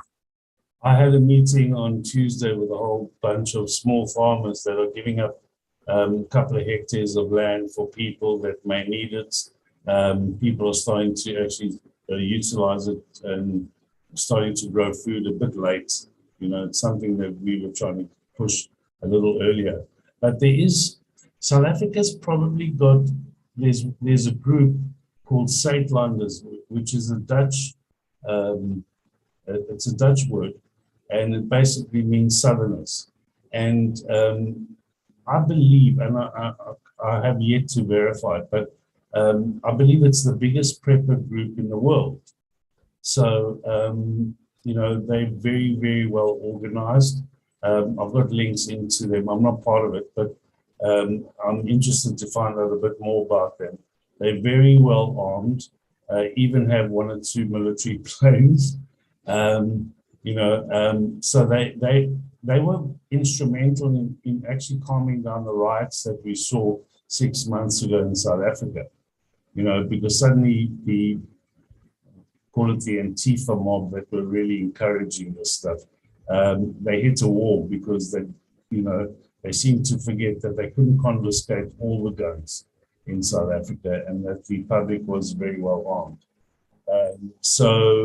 It's much like yourselves. I think that's the most beautiful protection you have is your Second Amendment. It's the reason why the Japanese never attacked you. It's the reason why the left aren't able to get their way as easily as perhaps they might have. I actually read a report that there were 6 million new first-time gun owners in the US. I mean, that's a huge amount of people. Over last year? Yeah. Yeah, I think I covered that on a morning show here recently too, something along those lines. Yeah, so you've got those protections. You've got arguably the best constitution in the world, which, if used correctly and the states utilize the powers that they actually have, which we're seeing out of particularly Florida and 1 or 2 others. I think you better placed to withstand all of this than any other country in the world. Hopefully that there are enough people actually, when the time comes, to actually stand up and do stand up to protect their freedoms. I am encouraged because I've been watching what's been going on in the schools and the way the parents are fighting back. I think that's magnificent. I'm still astounded that these school districts, particularly in Virginia, are able to buck everything that the governor said and are going ahead with their own agenda. But again, that too, I think it's a process of waking up more people. When they're that obvious and that aggressive, as they have been, the left globally pushing their agenda, it makes the average person who's not really aware of what's going on stop and think. And I think, these are unintended consequences which are working in our favor. Yeah. Yeah, I mean, it's quite a period of change, and that I talked at the onset of the broadcast here this afternoon that you kind of see right through what's going on, what's playing out. You got some of the blue states lifting all these mandates, mask requirements, and whatnot. And of course, why are they doing that? Is it because of science? Of course not. It's because they got an election, and the polling numbers said they suck. And when they got 29, 30 some Dems net who aren't running, they've got nothing to show for their efforts in that over the course of the last year plus, having controlled the House, the Senate, the presidency, nothing to show. What do they got to stand on? Well, I suppose if they relieve some of the mandates, that'll woo some of the folks back, but it's probably not going to be enough. And people are seeing right through this garbage. They've had enough. And God help us if we ever actually get a justice system here that'll actually take care of all this. Obviously, we can't trust what we currently have. All that's going to have to be torn down, rebuilt, et cetera, et cetera. Every single institution from top to bottom, hospitals, schools, courts, you name it, all of it.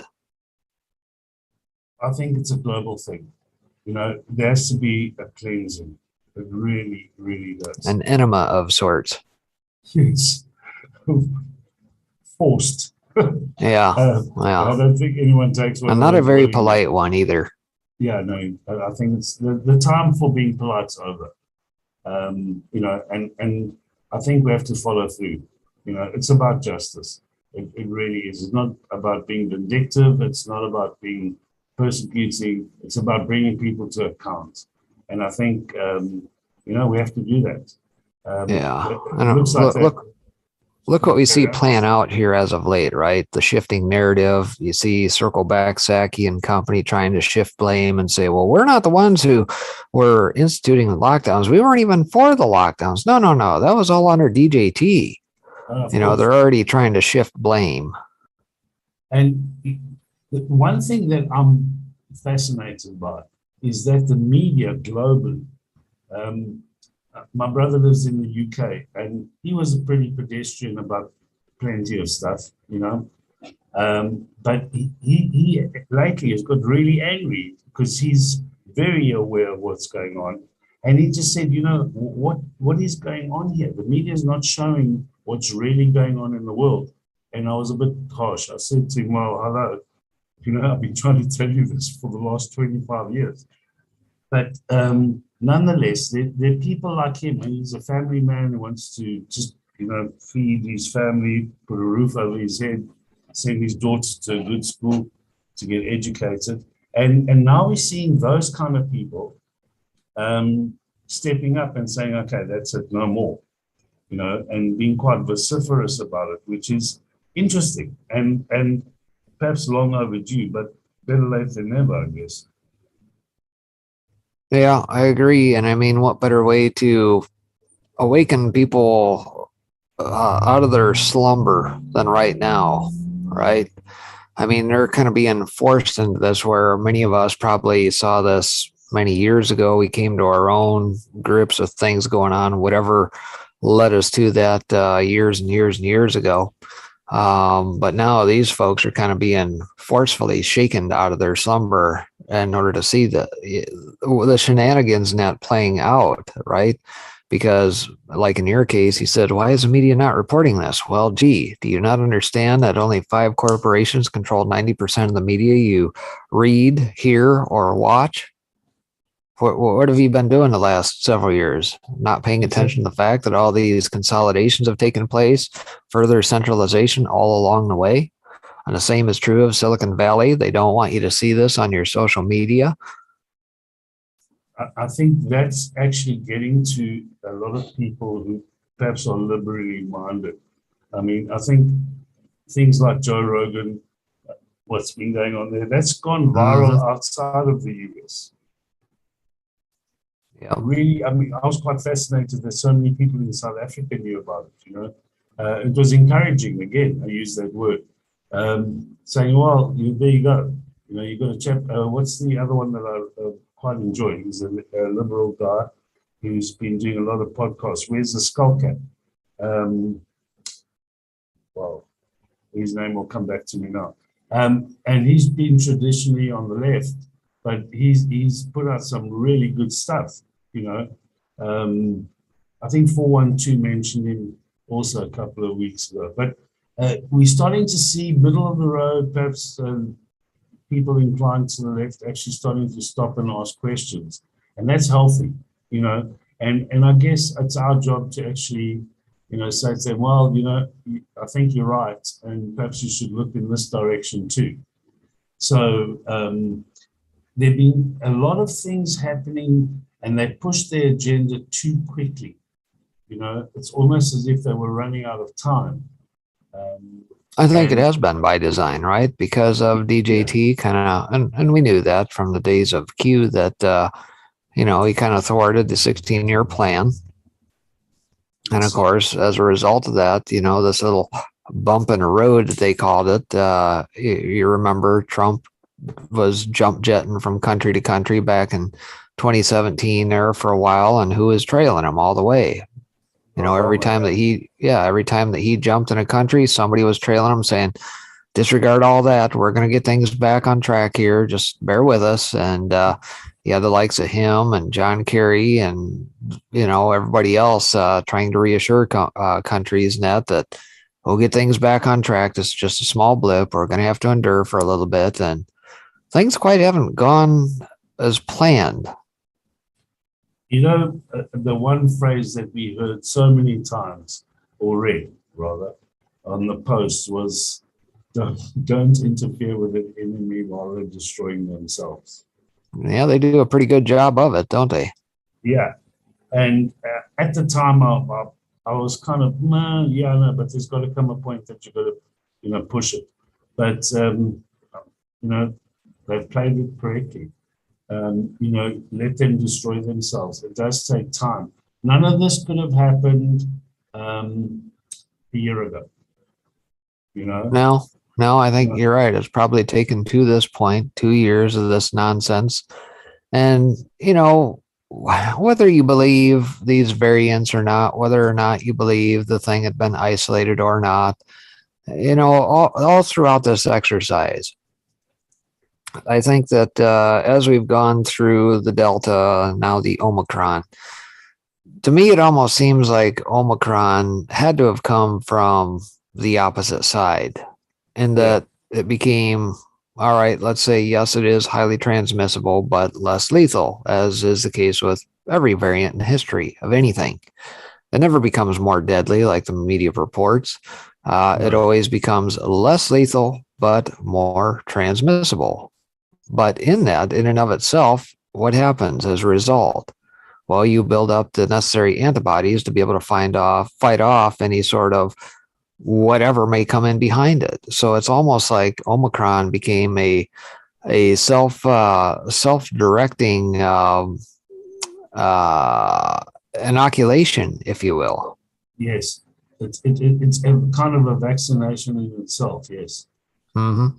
Yeah, I mean, I was ill twice in the last 2 years, and right in the beginning of all the lockdowns, that I think was the worst. But luckily, I had all the correct medication, and I definitely would never have gone to a hospital. But and I saw myself through it, and I went over and above all the prescribed things that we're supposed to do. I also went for intravenous vitamin C, which has been amazing. Okay, I went for 2 drips in 5 days, so it was actually about 50,000 units, in 2 sessions alone. And recently, I had it probably in October. And then I had pneumonia as well. Again, I was over that in 5 days. So who knows what kind of variants I had at the time. As we know, no one can tell because these tests are all flawed. But the point being, I think people have got sick and recovered. People were trying to encourage me to go to hospital, and I laughed and I said, no, I'll be fine. And we found a few doctors in South Africa who've been, in fact, the one chap actually phoned me last night because I've been sending a lot of people to him. And I actually asked him, I said, how many COVID patients have you seen? He said, well, probably in the region of about 150. And not one hospitalization, not one death.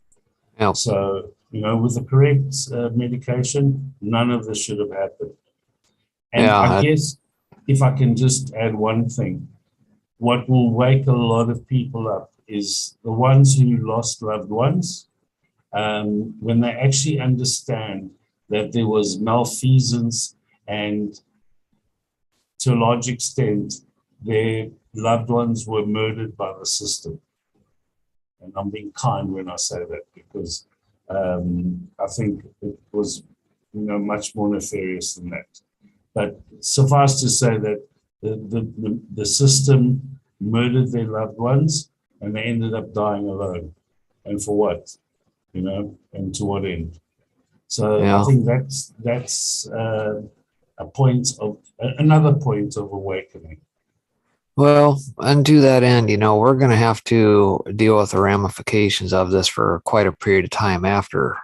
And, you think of the damage done, what it's going to take to shake the system out in order to get justice and things like that, and proper recompense and everything to those who suffered as part of this. It's going to take time to shake all this stuff out. Dr. Zelenko, I covered an article this morning, said he had, him and his team had administered their protocol to over 7,000 folks, and only 3 people had died, not necessarily as a result of it, probably due to comorbidities, things of that nature, but largely been successful. And, I sincerely hope that the Pfizers, the Modernas, the BioNTechs, the Johnson & Johnsons, the AstraZenecas of the world, their day is coming, and it's not going to be pretty. As a matter of fact, even here this morning, I covered a piece out of Pfizer, deep buried in their 10Q, I think it was, as part of their financials, says that they've got some pretty major risks coming up that could significantly impact their bottom line. Now think of that. You got Pfizer, the one pushing a lot of this stuff, suddenly saying, oh, we're going to be hit with something here pretty hard. Well, what do we know is coming out? About 55,000 pages of documents here that people are going to be scouring here. And I'm sure we won't hear squat out of the Mockingbird media, but it's going to be incumbent upon us to get that information out. Yes. I actually posted something on Gab a little earlier, which was quite interesting. It's related in that Fauci and a few others were actually using burner phones. I don't know if I'm you not saw surprised. That. Yeah, they were using burner phones to try and deal with the Wuhan leak story. And all this is coming out, and it's all linked. I mean, when people actually understand how much money Fauci's likely to make, and the CDC is making, and the FDA is making, and who's involved at DARPA, what they're doing to the military in the US, I mean, that's abnormal. To want to weaken your military at the pace that they're doing. I mean, This is all just waking people up. And I never liked the phrase normies, but yeah, I mean, that's what it is. Just average, normal people wanting to, have a simple life and just work those are the people that are actually can be very dangerous, because suddenly all this red pilling that happens almost simultaneously, it has to be managed, and I think it is our job to actually, help people along and help them deal with this and say, you're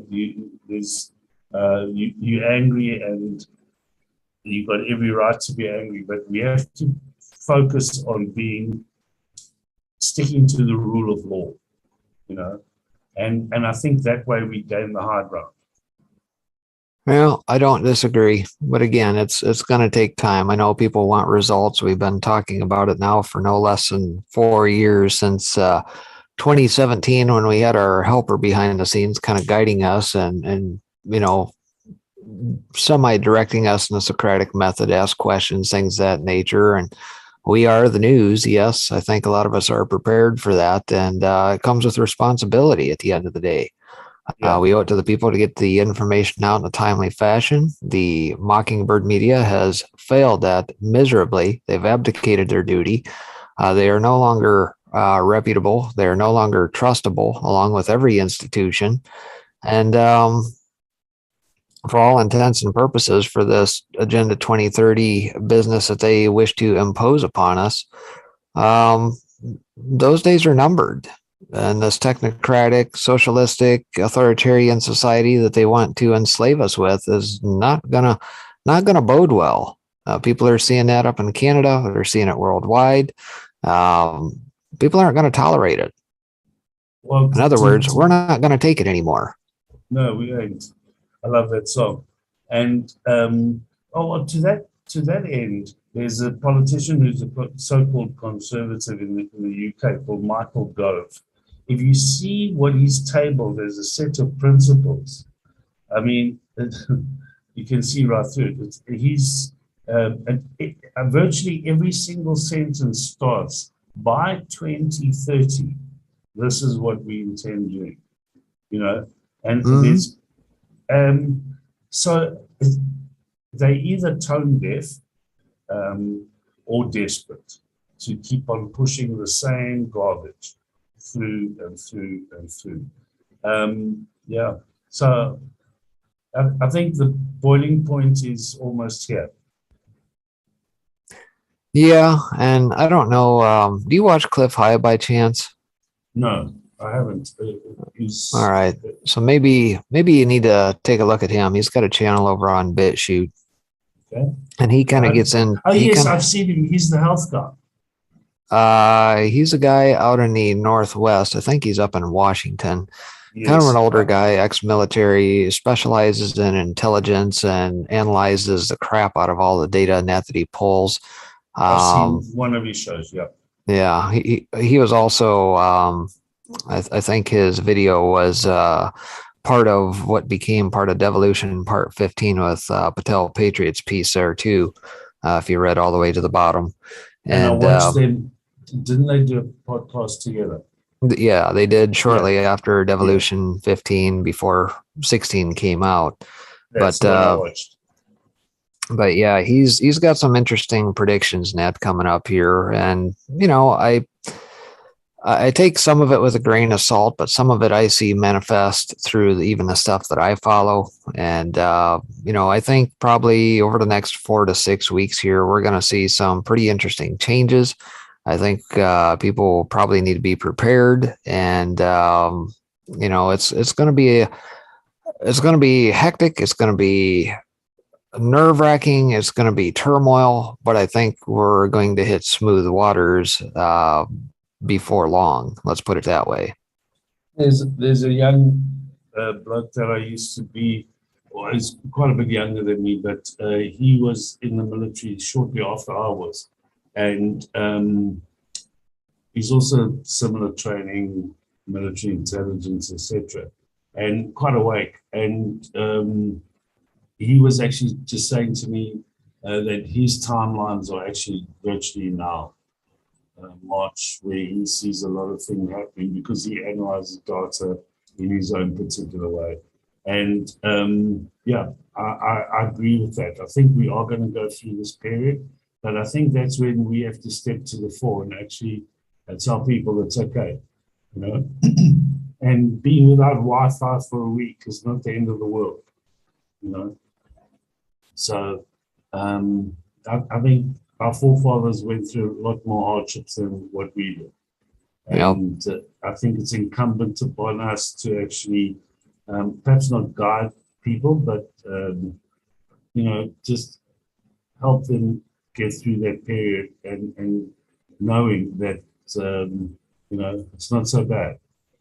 We have to help feed each other. We have to help encourage each other. I mean, I've known of so many suicides in South Africa. There are so many people that have had a miserable time of it, that have gone bankrupt, lost their jobs. A good friend of mine is basically had to move in with his kids, from being extraordinarily wealthy, he's on Skid Row at the moment. So, everyone's got a similar story to tell. Yeah. Well, it's time for us to regroup. Yeah, it's going to be a regroup. It's going to be a time of rebuilding. And I think Cliff's piece net that came out, I think it was on the 6th. It was a shorty, maybe about a 20-minute piece. Talked exactly of that, that this is going to be, once we get out of these turbid waters into smoother sailing, and that it is going to be a time of rebuilding over the next couple of years. And that's not to say that hasn't already begun, because, we've talked quite extensively here on this show, on WTPI, my own show, that we should be thinking about that and doing that as we speak. The building of the parallel economy and things of that nature to get around the centralization of everything. So all is not lost. There is hope. You need to pull up your bootstraps a little bit, dig deep, find your courage and everything else in order to muster your way through this. And I think we'll be just fine. Well, you know, it's been difficult for many people. I sent out, it's a thing in South Africa that's going around called the Red List. And I sent it around on social media to mostly South Africans saying, boycott these companies. And I got a phone call from the CEO of one of them, who happens to be a good friend of mine. And he said to me, even mine? I said, yes, even yours. I said, how can you, with good conscience, you're a good man, because he is a good man. I said, how can you, with good conscience, force your people to be vaccinated? I said, think about it. You know, you're gonna be on the wrong side of history. And if it means the end of our friendship, well, so be it. But, you know, you can't be a little bit pregnant. You are or you aren't. Well, and the other thing we have to consider is that whether you agree or disagree, the likes of the Apples, the Googles, the Carhartts, the T-Mobiles, the Hershey's and that who are imposing this, even though the SCOTUS has given their opinion on this, that are still carrying this out. You got to understand that a lot of these folks only dance to the tune of their boards, that the board of directors who flit from one corporation to another, make hundreds of thousands of dollars every time they meet, whether it be quarterly or whatever it is. They're the ones controlling the business, not them. They're merely, you know, the guy dancing on the end of the string, much like the president is. So the CEO of many of these corporations are merely figureheads. It's probably not that they necessarily want to do this. It's that they're being told, or somebody has some dirt on them, perhaps even blackmailing them into doing so. In this instance, not the case. He's still a significant shareholder in the company. Yes, it has been bought out. Well, a certain percentage had been bought out by a publicly listed entity, but he had the power to say no. Unfortunately, his wife's a doctor, so you can imagine where that conversation went. But yeah, I mean, I said to him, if we risk our friendship, well, so be it. But I've got to stand, you know, strong with my principles. Like, you can't say boycott everyone except this company. You know, I will not buy a Coca-Cola product, for example. So there's you know, Walmart. Why should we support them? You know, go and support your local mom and pop store. Go to Whoever's the left. butchery. Whoever's left, yeah. Yeah. But you know what? Rebuild it. I think it's a wonderful opportunity for people to actually go out there and say, you know what, I'm serving my community.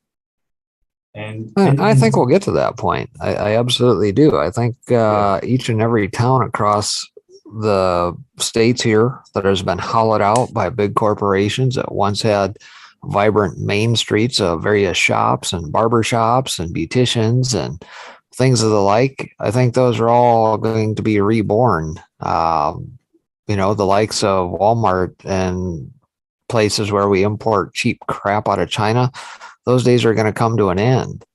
And, you know, it's going to be made in the USA. It's going to be locally sourced. People are going to pull together, and any sort of good or product net that you want to hawk can be in your local store. And you know what, must be proudly made in America. You know, I think that day is coming. I just encourage people to actually vote with their money, because they have the power. People, and I think part of our job, Breaking, is to actually make people understand that they have strength. You know, they're not just a nameless grain of sand on a beach. You know, we have the power if we unite, because mostly conservative people are not afraid of working, want to do an honest day's job, might even have 2 or 3 jobs to see things through. You know, so just help support like-minded individuals. It's not difficult, you know. Yeah. You just got to be focused, and you got to be disciplined. I mean, I will not that I eat that kind of food, but I've never eaten at a McDonald's, which I used to do big time when I lived in Chicago, by the way. Yeah, It's probably for the better. It's probably helped your health out considerably. Well, I looked like the Michelin man when I left the race. So, the likes of Subway, etc. But and Wendy's. So when you actually take the time out to actually say, where's this food sourced from? In South Africa, unfortunately, we've got a simple thing like tomatoes. There's one big company that manufactures it. But if you go and actually have a look at it, it's actually Frankenfood. Yeah. Disgusting stuff. So, go to your local market, go, find organic food, naturally grown. Organic's probably an overused term, but maybe you've got to get a little out of your comfort zone. Maybe you have to drive an extra 10 miles or 5 miles to get what you need and procure certain things. But that little bit of effort is going to be the reason we will win. Well, and to that end, technologically speaking, if YouTube isn't going to be known for having any voices out there that are able to speak truth to politics and news events and things like that, if nothing else, YouTube will be good for how-to videos and prepping and maybe some gaming and that alike. But there are literally hundreds and hundreds of channels out there on prepping and various survivalist type channels and that to help your cause. So seek those out, learn from it, do your own videos and that as well. I think that's going to become a good repository in the future. Yes, if it's still left. TN Homestead has been doing some interesting stuff to that end. And there are a lot of people doing something similar things. So yeah, I'm really, really encouraged. People perhaps should go and investigate or do some research on what they call food forests. And that's quite a big thing in South Africa at the moment. And it shows you how to grow food forests on very small acreage, and which plants are compatible with others and that kind of thing. It takes a bit of effort, but ultimately you end up with a wonderful plate of food at the end of the day. And there are so many different methods you can grow in. You don't have to just think of the old days of just planting seed to dirt and hope for the best either. I mean, you've got everything from, permaculture to hydroponics to growing stuff in a pot on your windowsill to vertical gardening to deep water culture. I mean, there are many different ways and methods in that you can grow stuff, not just the old traditional, boy, I sure hope my dirt is good and it's nutritious enough for the seed to grow and prosper, or have to wait for rain, things of that nature. Yeah, exactly. I mean, even there's a whole people taking containers, transport containers, and converting them into gardens. It's actually quite interesting, and that's also with the use of hydroponics, etc. So we've got to learn to be a little bit more self-sufficient. We got to look to be helping our neighbor, and don't go to the publicly listed entities. Don't go to the big corporations. They're not your friend. So, and if anybody questions that, answer them by saying, well, who was allowed to stay open while they shut everyone else down? So, yeah, it's a globalist thing, I guess. But I think more people are coming to see that. And we have sunny days in the house. Hello. I'll be darned. It's sunny days. Good to see you. It's been a few weeks. Yes, it has. Yes, I needed a reset. Kind of took last week off and just feeling out of sorts some of those days. But I think I'm okay. Well, let's hope so. Yeah. It just, I don't know. Things just kind of get to me and I need a break and then I just reset. So. we all need to. Perhaps we should take a bit of our own advice breaking. I don't know if we've had a break at all. But talking of that, how's Soko do? I haven't seen her for ages or heard from her. Soko? I haven't Yeah. heard from her too much either. I think she's okay. Okay, cool. So yeah. Please send her lots of love from South Africa when you do speak to her again. Or have an Okay. opportunity to. Yeah, cool. I As will long do as she's that. fine. Yeah, I think she's fine. I think she just like rather would stay in the background. That's okay. That's all good.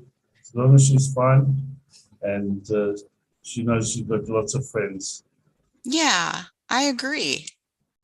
Yeah. And how are you doing? All good. All good. Back in the fight. All right. Had some bumps in the road, but I guess there's not many people that I know that didn't. So, You know, I have a question for you guys. So COVID is a cold flu, whether you believe it's something different or special or whatever. But what do you think about people having like long haul? Do you think there's something to that? Like that some people like it did some kind of damage to them? yes. Now, I've heard like at least 3 people who didn't go on vents. They're unvaxxed. They ended up getting oxygen. They battled and they ended up coming home with oxygen. So they can be off oxygen, but they need it during the day yet. And this has been like several weeks after they've been ill. And Which means that they need some medication. A friend of mine's wife had exactly that. She's young. She's in her late 40s and she struggled big time. And then I suggested she go and see a doctor friend that I know. And he gave her chloroquine, he gave her, boosted up her vitamin D3, gave her extra zinc, and it was quite remarkable. Her turnaround was literally days. So I think to those people that you are thinking of, they do need some extra help. They're just lacking something, you think? Very much so. And maybe they should go for intravenous vitamin C or I'm not a doctor and I don't I'm not a doctor either. We're just speculating. Yeah. I'm very curious about that. Did you have to go to like a holistic place or where did you go to get an intravenous vitamin C? In South Africa, it's a little easier.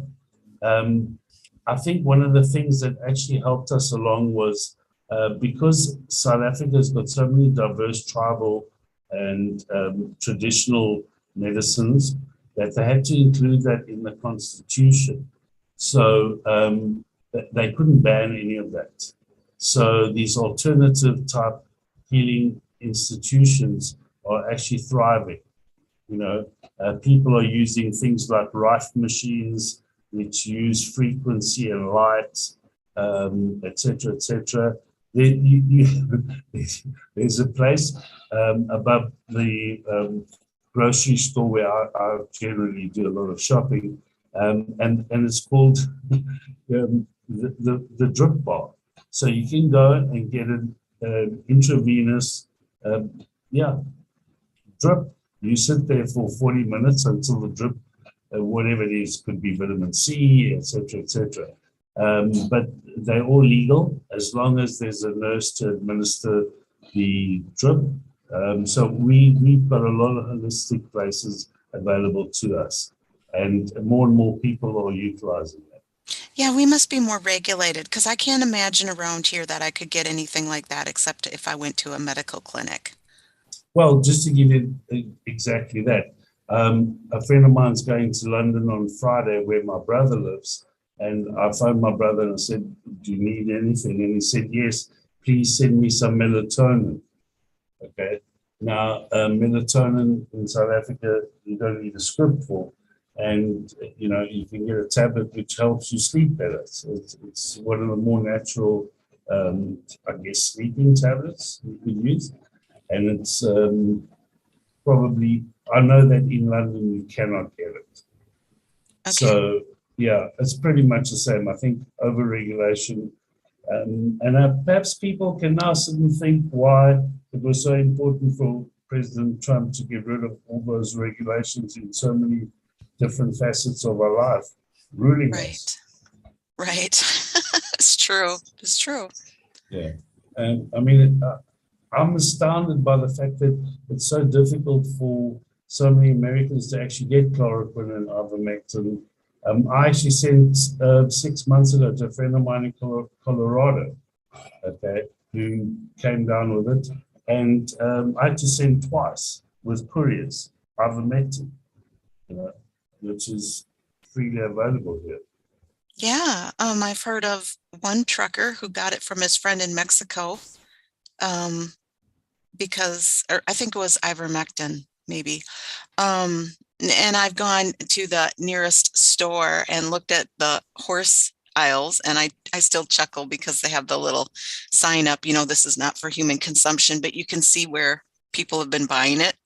Yeah, of course. Yeah, I think, so there are a lot of holistic methods that help people along.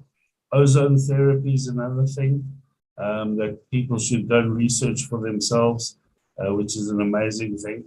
It oxygenates your body. You get put in a little pod, and weird and wonderful things happen. You have your intravenous shot. Like I said, I was over this thing with pneumonia in 6 days. So, go and research the things like wild oregano oil. Mm-hmm. It's amazing for your lungs. So, Yeah, I have been looking into more of those things. But I was curious. I saw another video where this person said that they just seem like they're getting worse, like they got better and then they're having these other issues that don't seem to want to go away. And so I just was pondering this long haul thing. Yeah, I think with the right kind of nutritional, I think God gave us all the answers. Just they in the garden. KB, what was it that you said? Oregano oil? Yes. Okay, somebody asked. Yeah, oregano oil's brilliant, and I think one of the things you can do is just go and put in one of the search engines, health benefits of oregano oil. Mm-hmm. Okay. And that was one of the more traditional medicines that was used in Greece and it's been used for literally thousands of years. Mm-hmm. So it's awful. It tastes terrible, but it's probably one of nature's best antibiotics. Okay, interesting. Yeah. So, again, I encourage people to go and have a look. Go and look at medical websites. Go and look at PubMed. Do the research. I found some channels on Telegram I like. You have to watch stuff, but when you start looking into it and, there's some interesting info there too. Just be informed, I guess. Yeah. How's your weather? What's your weather like in South Africa? Scorching hot. Is it really? Yeah.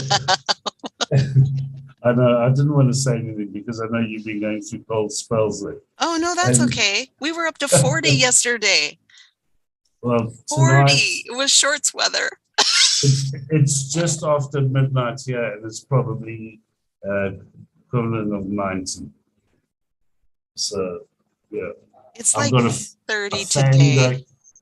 I didn't put the aircon on, but I've got a fan going and the door's wide open and quite a brisk breeze running. I've got a heater on, and I've got 3 layers on top and 2 layers on bottom. Say, we still got snow on the ground. What are you talking about? Oh, Spectre, you guys got dumped on. Yeah, we got a foot as of a week ago. Is it you still hanging on with the snow? Are you getting these warm temps? Yeah, just yesterday we finally started to get a little bit of melt off. It was finally above freezing enough. But yeah, we still got several inches on the ground and piles everywhere, parking lots, around signs, everything. Oh, that's always fun. That's always a joy, trying to drive in, blocks. Can't see other vehicles. And, yeah. Peek around the snowbank to see if you're going to get the front end of your vehicle knocked off. put chains on the wheels. We can actually see, like, I think I told you this, Spectre, that we can see kind of the field dirt through the snow. So we don't have that much snow on the ground. It was trying to snow a little bit today, but just yeah, I don't think you guys got it to the degree we did last week. No, it keeps going south of us and out to the east. Kind of dumps on you on the way, and so yeah, unusual. I keep thinking we're going to get an early spring, you know, if this pattern holds up. What was quite interesting for those who believe in the climate change nonsense, I don't know if you saw, but the North Pole had the coldest winter on record. Okay. Well, is there something to that where the poles are switching or something, or out of sorts? I don't know. Magnetic poles, yeah. Yeah, they've been shifting. I haven't done enough research to comment. So, but the one thing I do know, that Al Gore's been wrong on every single prediction he ever made. And what was really fun was I think one of these predictions was that the polar bears were going to become extinct. And I read a piece, I wish I'd kept it, okay, that the polar bear population has never been this large in the last 100 years. And, you know, this whole climate change thing, well, the Obamas just bought a mansion in Hawaii, so. On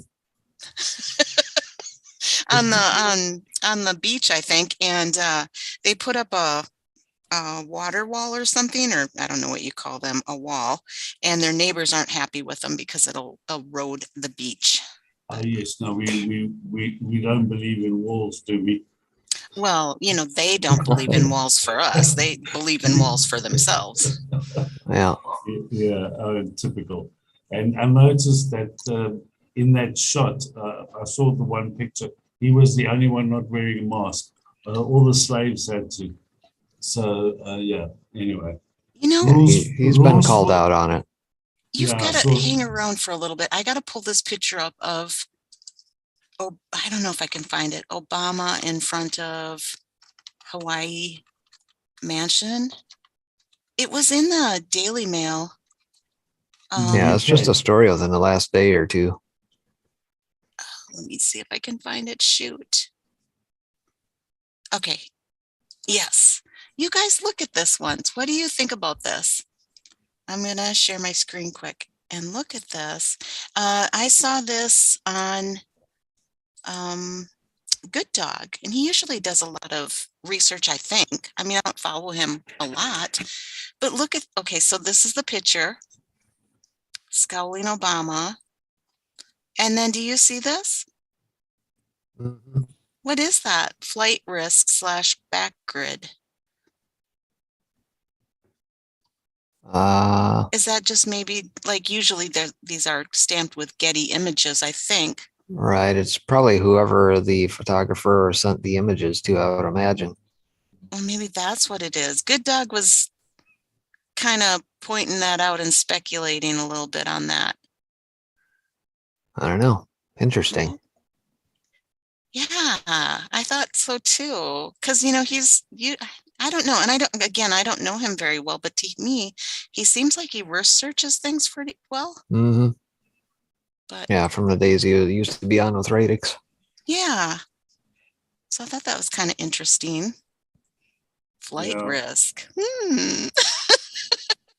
Well, he is. Yes. Yeah. I thought he was in the basement at the White House. That's our resident. He's the one that hangs in the basement. Believe me, we've all got that. You know, I was saying to Breaking earlier that the political class or the ruling class, whatever you want to call it, it's just like one big organized crime family, you know, and they pass all these laws to actually prohibit us actually getting to put them in jail. Yeah, you just see all the ties and all the interweb, you know, just all these spider webs between them. They're all linked. I mean, I did a follow the money trail about a year ago on what happens to monies that are sent from, for example, the US to South Africa or from the UK or wherever, and what a scam it is on the taxpayers. So President Trump was always right, they're stealing your money and to enrich themselves. So, yeah, I think more and more things are happening that are waking people up, and perhaps we get there sooner than later, because I think a lot of us are a little bit tired and perhaps a little jaded. But, yeah, I'm actually happy. And I have been so for the last couple of weeks because, I'm optimistic about our future, and we will win. We just have to stay united. It is. It really does have to do with perspectives. And I think that's part of last week, is just taking some time off. And I wasn't doing any subbing on the PSB channel, and just resetting, just taking more time for God and just more time for listening and, reading the word and just looking at different things than my normal stuff. And to that end, I was in a bit of a pickle as recently as a week ago, and I got down on my knees. I said, okay, I'm done. Can you help me out here? And it happened, so I'm very fortunate and grateful. Oh, that's awesome. Yeah. Could you put a word in for me? I'd like some of those instant answers. It was, I must say, it was instant gratification, but I cannot thank God enough for helping me out. I'm teasing. Sometimes it takes a long time, and sometimes it doesn't. Well, there was a famous South African golfer, Gary Player, and he kept on saying that the more he practiced, the luckier he got. So I think it's not always a short journey. That's nice. The timing is not ours. That's right. Yeah. That's the hard part. Yeah. All right, Sonny, I'm going to get out of your hair here to let you get on with it. Okay. Sounds good. Thank you for having me on your show again. I Yep, appreciate we'll it. see you next week. Looking forward to it. Sonny, have some fun, make people smile, give them hope. All right. Thank you. Okay, God bless. Have a great time. You too. All right, folks. And with that, maybe that's what we'll try to do here.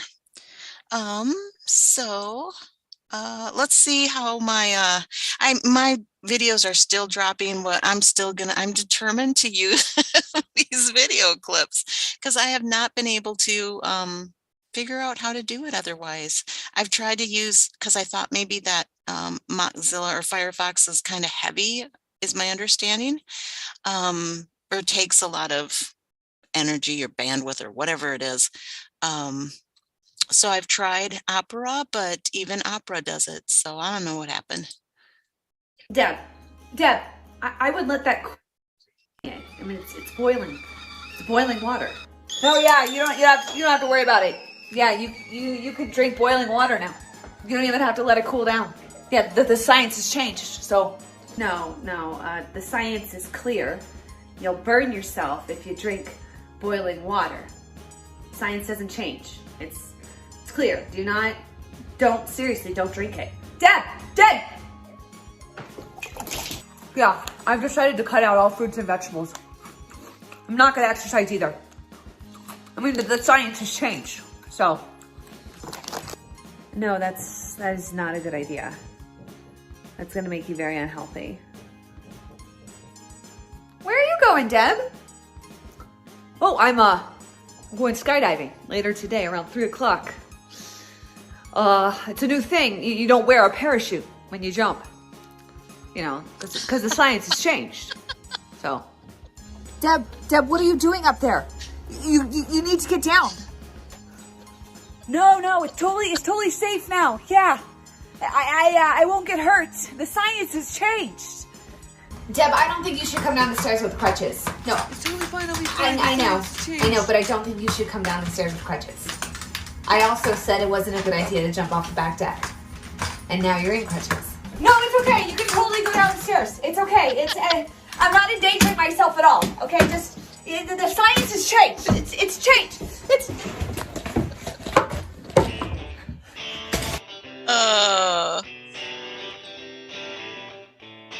Yep, folks.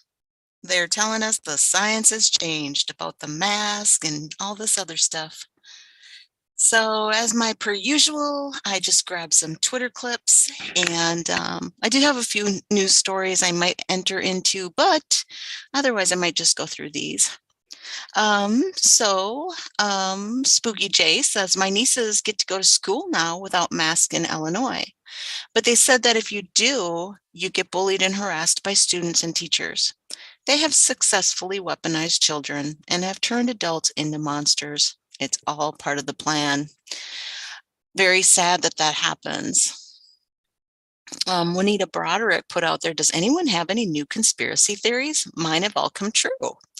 That's how it feels. That's how it feels. Let's see. I like this one too, this Brian Lenski's. It's amazing how many stories I have to read the whole article to make sure it isn't the Babylon Bee. That has happened so many times to me.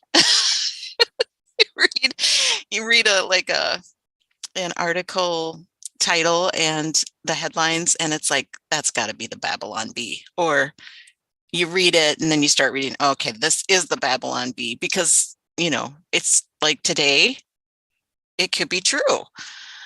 So this is Ravenhawk, the people who once called our soldiers baby killers. You remember stuff like this? I like social media for this purpose, is when people put things together, things I might not have thought of. And it's true. Remember, they would protest, people would protest, and this was the narrative. And then now March for the Right to Kill Babies, that people, their thinking changes. It gets programmed, it gets revised, whatever that is. Whatever it is, it's not mass formation. I just want to make sure that's clear. Get back in line. Just stay in formation, but it's not the other. I use that line on Twitter all the time because it's true. Boy, they really attacked that mass formation thing, and the fact checkers fact checked it. So I hope I was kidding about that. Anyway, let's see what else. Yeah, this was interesting. This Charles W. put out, Cory Bush won't drop defund the police slogan, even though Dems fear it's poison at the polls. But Cory Bush also spends about $70,000 a year on private security. Her explanation. I'm not going to play her explanation, but I want to, hey, okay, so we don't get the police. I have $70,000 a year to spend on private security, so I'm safe. But she obviously does, because she works in government. She must be special. Tosco Austin put out, science just told the White House they're going to be blown away in the midterms and the mask walls begin to crumble. This Charlie Spearling, we certainly understand, he's quoting Psaki, have been seen in the polling that the public is tired of COVID, and we understand that, and so are we. Are you? Because it's been making you a lot of money and us miserable. I don't know if you are tired of it. I don't think that's really why the narrative is changing. The narrative could be changing because of the midterms. I like listening to 412 show when he talks about that with, you get different perspectives from different people on, what they think is happening. Let's see, what else? This was sweet. Let's see. So I just had a bit of an emotional moment. Downtown Toronto here at Yonge and St. Clair at my job site. I go across to the grocery store to get my lunch most days. And today I was in there, probably about 150 people or so.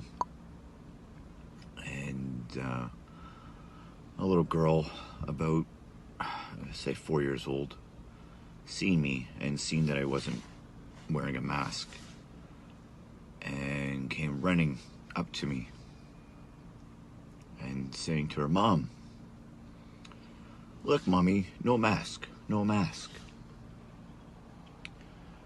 And she almost pulled me. And when I looked down at her, And it jumped. Let me grab that again. so she looked up at me and says, "I really," at her, she looked up at me and says, I really like your face."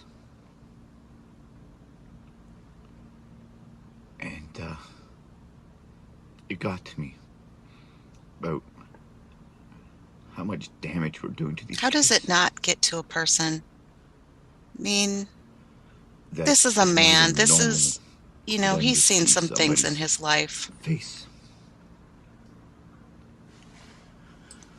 That is hard to watch what's going on in our country. I don't know what people do without faith. I got to rely on my faith in God. Let's see. American Principals put out breaking. The Virginia Senate just passed a bill banning local school boards from implementing mask mandates for children. 3 Democrats voted for it, along with every Republican, and now it goes to the GOP-controlled House. You're seeing more and more of this with the high schools. Naperville Community High School, Illinois today, students band together to walk in without a mask after a judge ruled schools to be mask optional, and this school refuses to lift the mandate. It's so ugly. These, you know, the judge ruled schools be mask optional, and these schools are still trying to push this crap on people.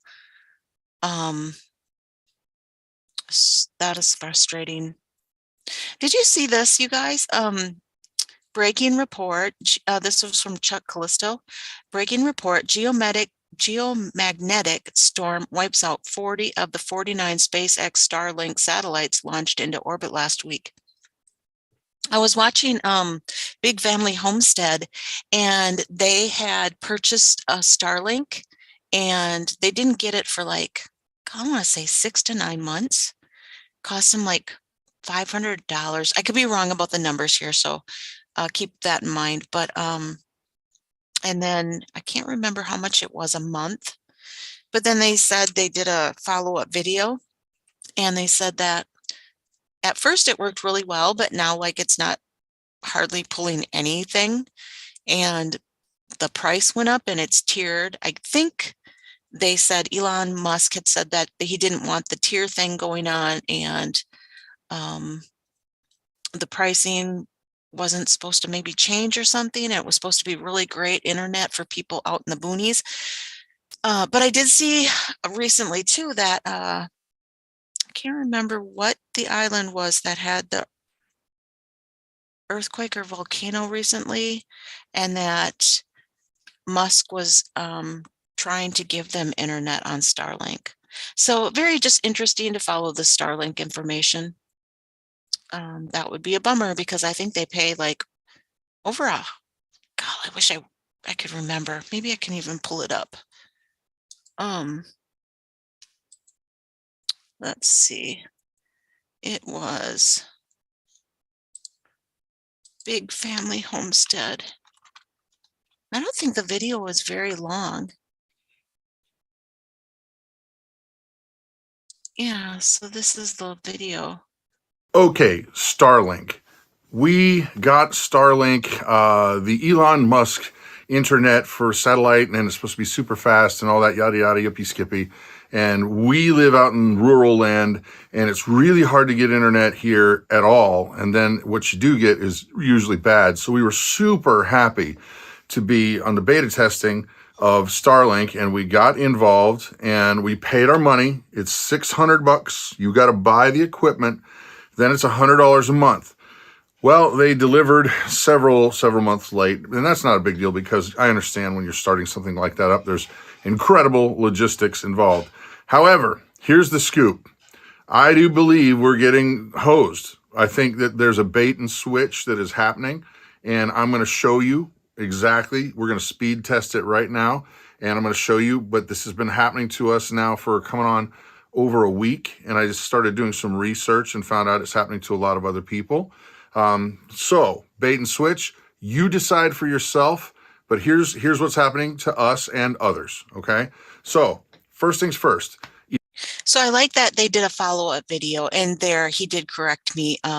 He said it was $600, I believe, and $100 a month, and then they do their speed test. Elon Musk was very, very vocal about not making a tiered system of payment. So it was going to be one size fits all, unlimited, super fast, and anywhere you want it. That was the basis. That's what he was preaching on for a long time. And lo and behold, guess what? Now it's a tiered system. They just launched this, and now you normal peons get the dregs of bandwidth and all that kind of stuff. And I'll show you.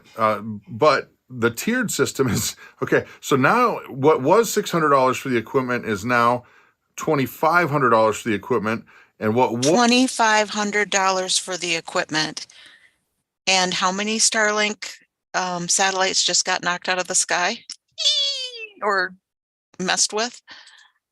Was $100 a month is now $500 a month. So if you want the speed that they promised, now you're going to pay a lot more. Well, you don't believe me? Let's check out the speed test, because here's the scoop. We still kept our AT&T account. We had one of those unlimited, unthrottled AT&T. Good for them. That was a smart move to keep their AT&T account. Accounts. And let me tell you what. I know AT&T has issues too. But it's night and day. We're going to show you the AT&T first, then we're going to show you Starlink, and we'll be right back. All right, here we go with the AT&T.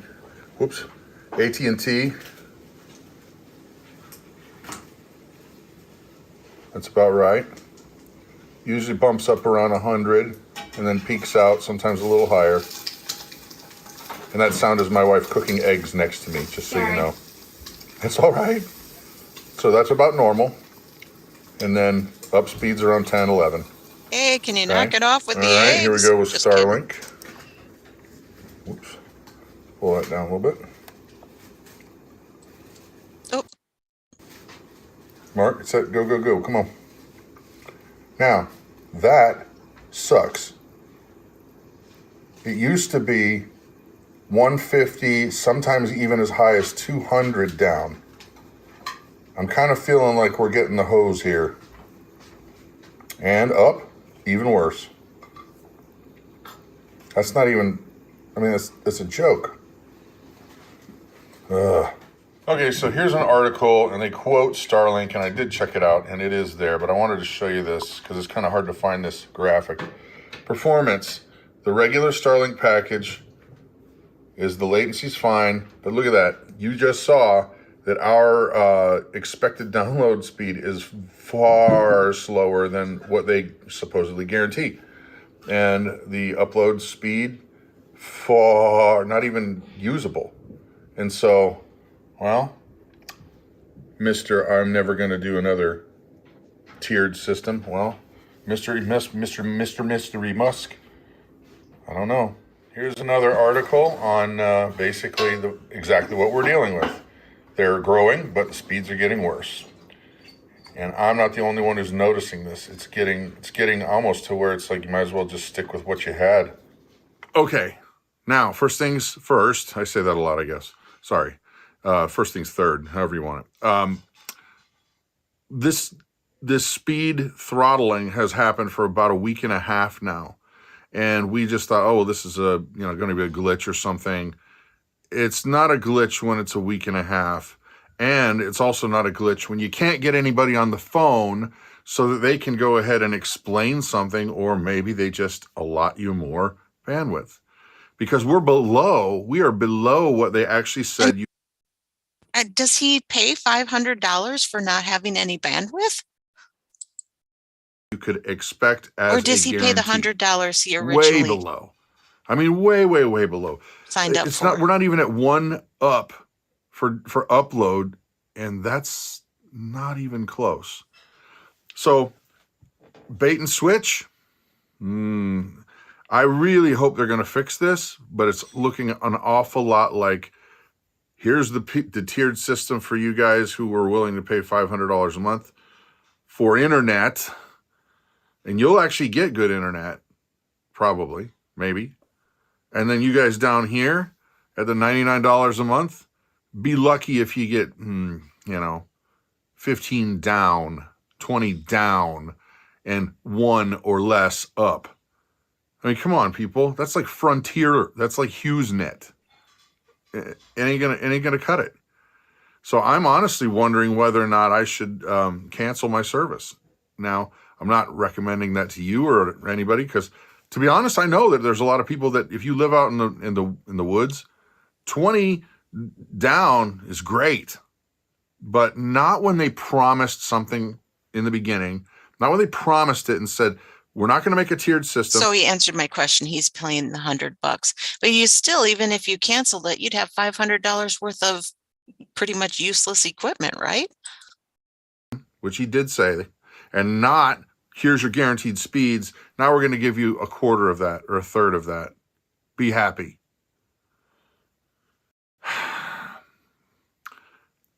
I'm not saying that that's the case. I'm hoping that they're going to fix it, but boy, it sure is looking like we're getting hosed. What do you guys think? Comments down below. Not our normal. Anyways, that's Big Family Homestead. They do homesteading and try out products and that kind of stuff. He's the one that turned me on to moringa oil. He used moringa oil for his arthritis and it really helped him. So, yeah. It also lowers your blood pressure though. At least it did for me, and my blood pressure is okay and on the low side, so that wasn't the best thing. So yeah, this is going around too. I wonder how much truth there is to it. There, my computer blinked again. I do wonder if it is the browsers. Anyway, let's see, where was that? Sorry if I'm making you dizzy. Oh, when's the last time you thought about getting tested for HIV? Logic says, today I joined HIV testing week by getting a quick, easy test for HIV. Viruses don't discriminate. Anyone can get HIV. So I'd encourage anyone who hasn't yet to find out your HIV status to help achieve our goal to end HIV transmission in England by 2030. Why are they talking about HIV all the time? It wouldn't happen to be from those things that you can get that, they're pushing so heavily in the last couple of years, those things that you get into your arm. Just questions, just makes you wonder, since some reports are saying that this little thing right here has been put in that mix of liquid. Ugh. Let's see, moving on. Let's see what's going on at Insider Paper. Ew, it says something went wrong. All right. Johnson & Johnson halted production of its COVID-19 vaccines. Breaking, a school bus driver was shot in the head in North Minneapolis this afternoon. Police say he's expected to survive. 3 kids under the age of 10 were on board at the time. Ugh, I'm so glad. I do live in Minnesota, and I'm not glad about that. I never thought I'd envy Iowans for living in Iowa. And we never thought we'd move out of the state, but actually got my husband thinking about it. So that's good. So yeah, Minneapolis is really sparking. There's protesting going on again. There was a shooting of this young man named Amir. It was a no-knock warrant, I guess. There was a body cam footage. So that has sparked some protests. And just from my opinion, when I saw the video of the people protesting and speaking out about it, it sounded like they were going to possibly threatening and possibly going to do some damage. So I stay away from that area. I feel sorry for the people who are stuck there that can't get out of there. It's devastating what they're trying to do to these neighborhoods and business areas, and how, they continue the whole police issues and all of it. Let's see. Insider paper says poll Biden job approval falls below 40% for the first time. Really? I so don't believe these polls. But okay, let's go with that narrative. Below 40%. 10%, below 10%. Minus negative. So Snapchat is down, users report. Canada police threaten to arrest protesters blocking Ottawa streets. I got to say this. I have been keeping my eye on the trucker thing. I really enjoy Viva Frey. He's got the best hair and he's so funny. He does, I laugh about his hair because his hair sticks up and it's really unruly. And then he just must have gotten a different logo for his hair. And well, I'll have to show you if I can find him. I think it's funny. And, but he's so good with interviews on the ground and just talking to people and telling people stories. Yeah, he's a good guy to watch. He goes live on YouTube. And at one time, I think he was a lawyer, or he is a lawyer turned YouTuber, podcaster. Moving on, Trump's new social media, Truth Social, to launch at the end of March. It was going to launch on President's Day in February, but now it's looking like March. I think President's Day is coming up. Let's see. Sources familiar told Fox Business that beta testing for the Trump media and technology group Truth Social is underway. Well, that'd be kind of interesting to be one of the beta testers. I'm guessing it's some of those people that signed up early. Let's see. White House warns consumer prices could top 7% in January. Rhode Island eases mask restrictions at businesses, schools. And up to 40 SpaceX high-speed internet satellites have been knocked out of orbit by a geomagnetic storm shortly after launch. I had just read that a little bit ago. How about this? Just in, Build Back Better could get a new name and rebrand, White House Press Secretary Jen Psaki says. Yeah, because Build Back broken, Build Back bummer, bungle back Biden. Anyway, yeah. Metropolitan Police Department is responding to multiple bomb threats around Washington, D.C. Schools are being evacuated, according to D.C. Police Department. Well, that's interesting. That was about 4 hours ago. Ooh, Joe Rogan rejects $100 million podcast deal offer from Rumble. Out of Variety, so who knows. Yeah, enough of that, of the headlines. Let's see what else is going on. See if I got a Viva Frey somewhere in here. Let's see. Oh yeah, I don't know if Breaking talked about this, but per the Department of Homeland Security 2 days ago, if you put out info they deem false or misleading, they deem it false or misleading, and it leads to discord or a distrust in U.S. government institutions, you are a terrorist threat. Wow. Yeah, interesting that they did that. I'll skip that. This bad news stuff, this stuff where they just continue to tell us about what they're gonna, their planned 2030 agenda, blah. Let's see. Yeah, this was kind of interesting. Expect more of this with FedCoin. The government just seized the payroll money of this cafe owner's bank account for COVID violations. Imagine instant fines or frozen accounts for not saying you're an ally or saying that you don't think Joe Rogan is racist. Yeah, very interesting. The state seizes payroll money from Skagit County Cafe. Owner vows to fight. This was cute. We found a fawn laying in between the legs of its dead mother who had been hit by a car, so we took her in and now she thinks she's a dog.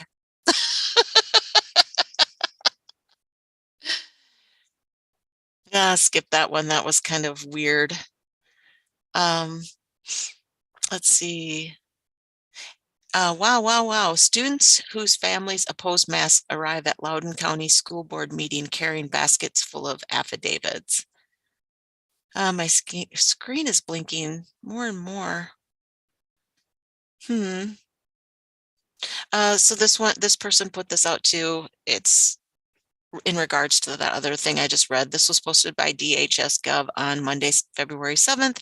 You are now officially a terrorism threat if you share misleading narratives which sow discord or undermine public trust in U.S. government institutions. Oh, this is Viva Frey. So I don't know if you can see that, but I love his new logo. So funny. Let's see. So he says, he touched base. Did Jim Watson of Ottawa explain to you how the crime rate has gone down? Homeless people have food to eat and the streets are cleaner than they have ever been. More important, did you actually come out of hiding to address the convoy, you coward? Or the coward, and then it's got Trudeau's name. Yes, I saw that. It's very interesting how the crime rate has gone down in downtown Ottawa. He was talking about how he doesn't like to go into Ottawa in the evenings because of the crime and the homeless people, and he just doesn't feel safe walking through Ottawa.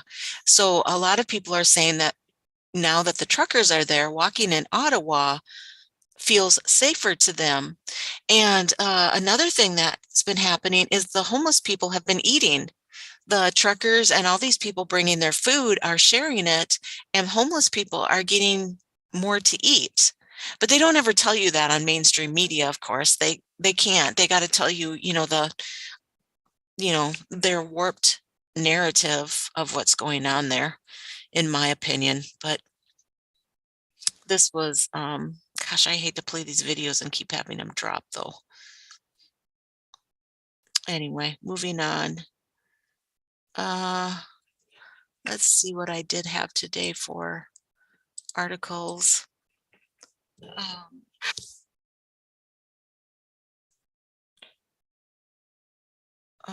Oh, this was interesting. Maybe I'll play this quick. Oh, nope, it's 35 minutes. Maybe I'll just play a little bit of it. And actually, I could play this one too, and it won't drop, I don't think. You know what? I'll play this one. So JP Sears, the comedian, I love playing JP Sears and laughing with him. I think he's such a good guy, and I think he's genuine. At least I hope so. Let's see how long this is.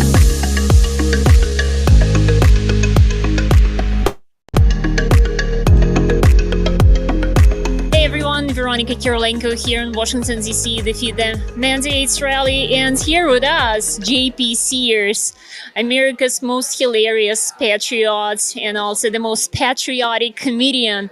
JP, humor is one of the most powerful weapons against the dictators, and you use it very effectively. Thank you very much for that. You're welcome. And of course, I'm biased. I'm a comedian, so I think humor is powerful as well. But I do think when we're laughing, laughter displaces fear from our minds, hopefully for a little while. And when we displace the fear with joy and levity, we're not controllable. I think we'll be okay. And Mike, I think we'll be okay to play this all the way through, but just in case, I'll do some breaks. Yes, I love that, laughter does help. And it breaks you out of that fear. So that's always good. We're functioning with our own free will, and hopefully some of my stuff can do that for people. So JP, you described yourself as a lover of freedom. What does it exactly mean? What does being free means for you? For me, being free is synonymous with being a human. I think human nature is free. I think that's how God made us. That's how we're born. That's how we're intended to be. And freedom is the very thing that makes life worth living. That's why people will eventually become willing to die in the name of freedom if they're deprived of it long enough, because if you're not free, you are actually not living. JP, in your absolutely hilarious videos, you often mock people who, blindly follow the rules, whatever authorities tell them. Because you see, half of the America became the Fauci groupies. Why do you think that happened so easily? Why do so many people just so eagerly gave up their freedoms? Yeah, it's unfortunate that people gave up their freedoms, and I think there's intentional deception and mind control being used to coerce people into giving up their freedoms. Yet that's not to victimize ourselves, because we all have a choice, but we can notice when we've given up our freedoms, how we've been tricked into it, and we can take our power back by reclaiming our freedoms. Ram Dass once said, you can't get out of a jail you don't know you're in. So we need to notice the jail of giving up our freedoms and reclaim them. And isn't that true that probably so many people don't realize the things that they were being told to do were, they had this fear factor, first of all, and then being told you had to do these things. And some people thought they were, going to help them, or they were relatively harmless. I'm doing you a favor to do that. How they got into that mindset and just didn't even realize their freedoms are being taken away. I know a lot of us are doing it, and more people are waking up to do this every day. And people are waking up because you said that bravery is contagious, and I also think that this message is also very important. Just to be brave and to show people that you can do that, you can change that.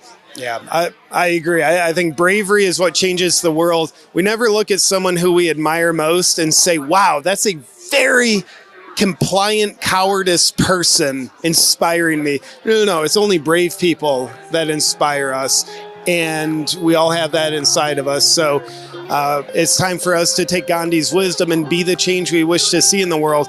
We're not living in a time where we should be sitting on the sidelines watching other people be brave. We're on the arena floor, and we all have our own bravery to evoke, and let that be the North Star to guide our actions. Well, thank you for being brave and for your amazing comedy. And we appreciate your time. Thank you for being here today.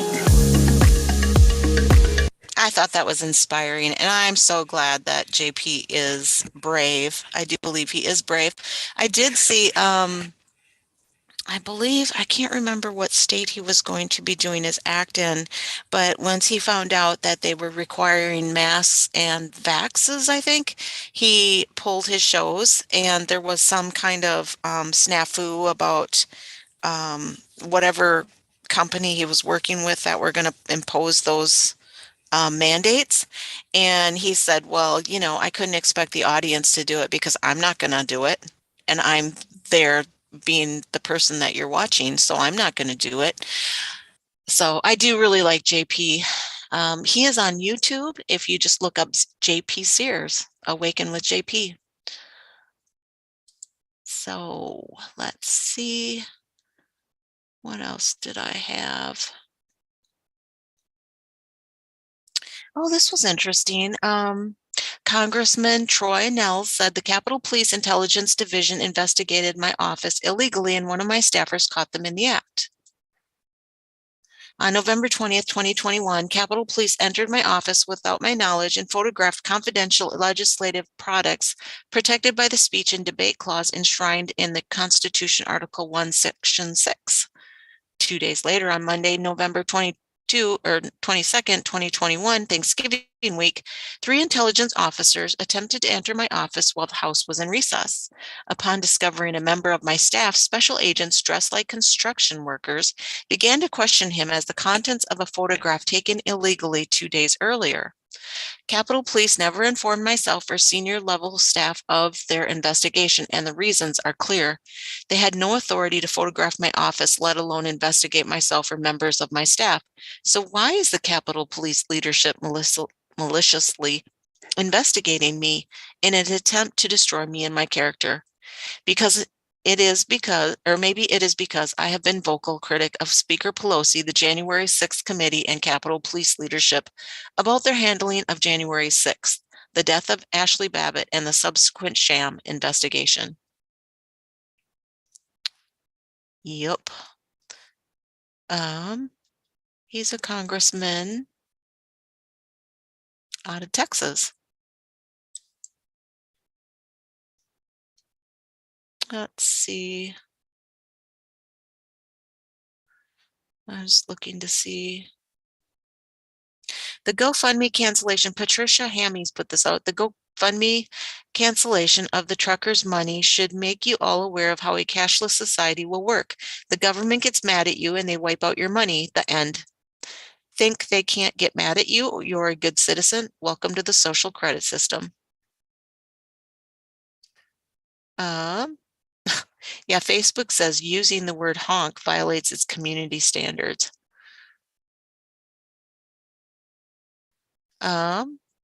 Gary won't back down, put out the FDA was misled. Me thinks the rats are leaving the ship. I don't know about that, but Francis Bull put out FDA in their virtual meeting yesterday. We were falsely misled by Pfizer about the safety of the vaccine.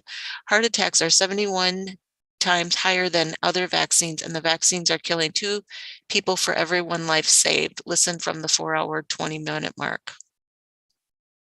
That was out there.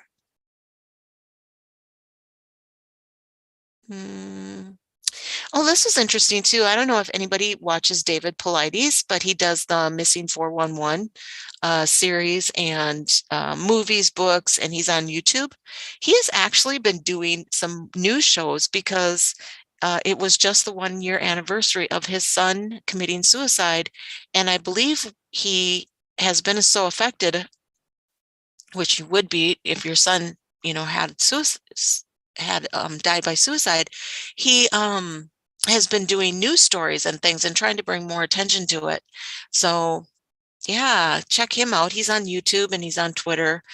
I'm not sure if I think he was going to try to move to another platform, but I think he uses the revenue from YouTube. Let's see what else. I'm getting up there. It's 5 o'clock. I think I'll drop my share and see if Pixels is here. Maybe not. Maybe the guys aren't here today. I'm not sure. Let's see. I'm by myself in Zoom, so I do not know. What is his channel? What is his channel? David Paulides? Oh, let me look it up and I'll drop it in chat. Let me see. Oop, I don't know what that was. Oh, you know what? It's called the Can-Am Missing Project. Let me see.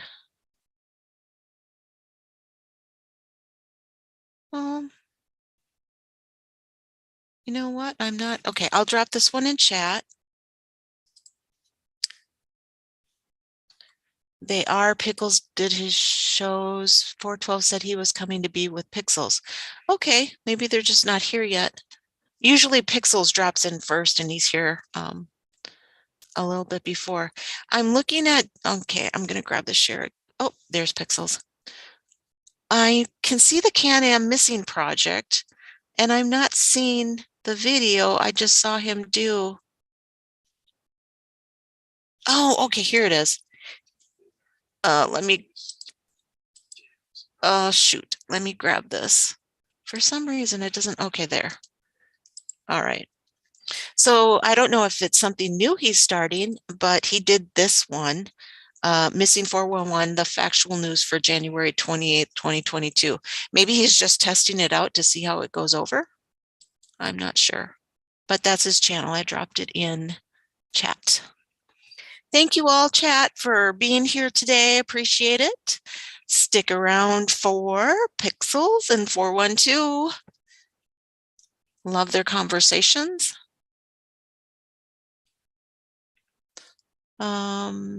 Daisy gal, sunny days. Yeah, it's a long story. I had a little bit of a person who was, I wouldn't say like just a creeper, kind of a creeper. So I changed my name and you can't change it in 30 days. So anyways, he's backed off. So it's all good. It just kind of freaked me out. I never had a creeper before. So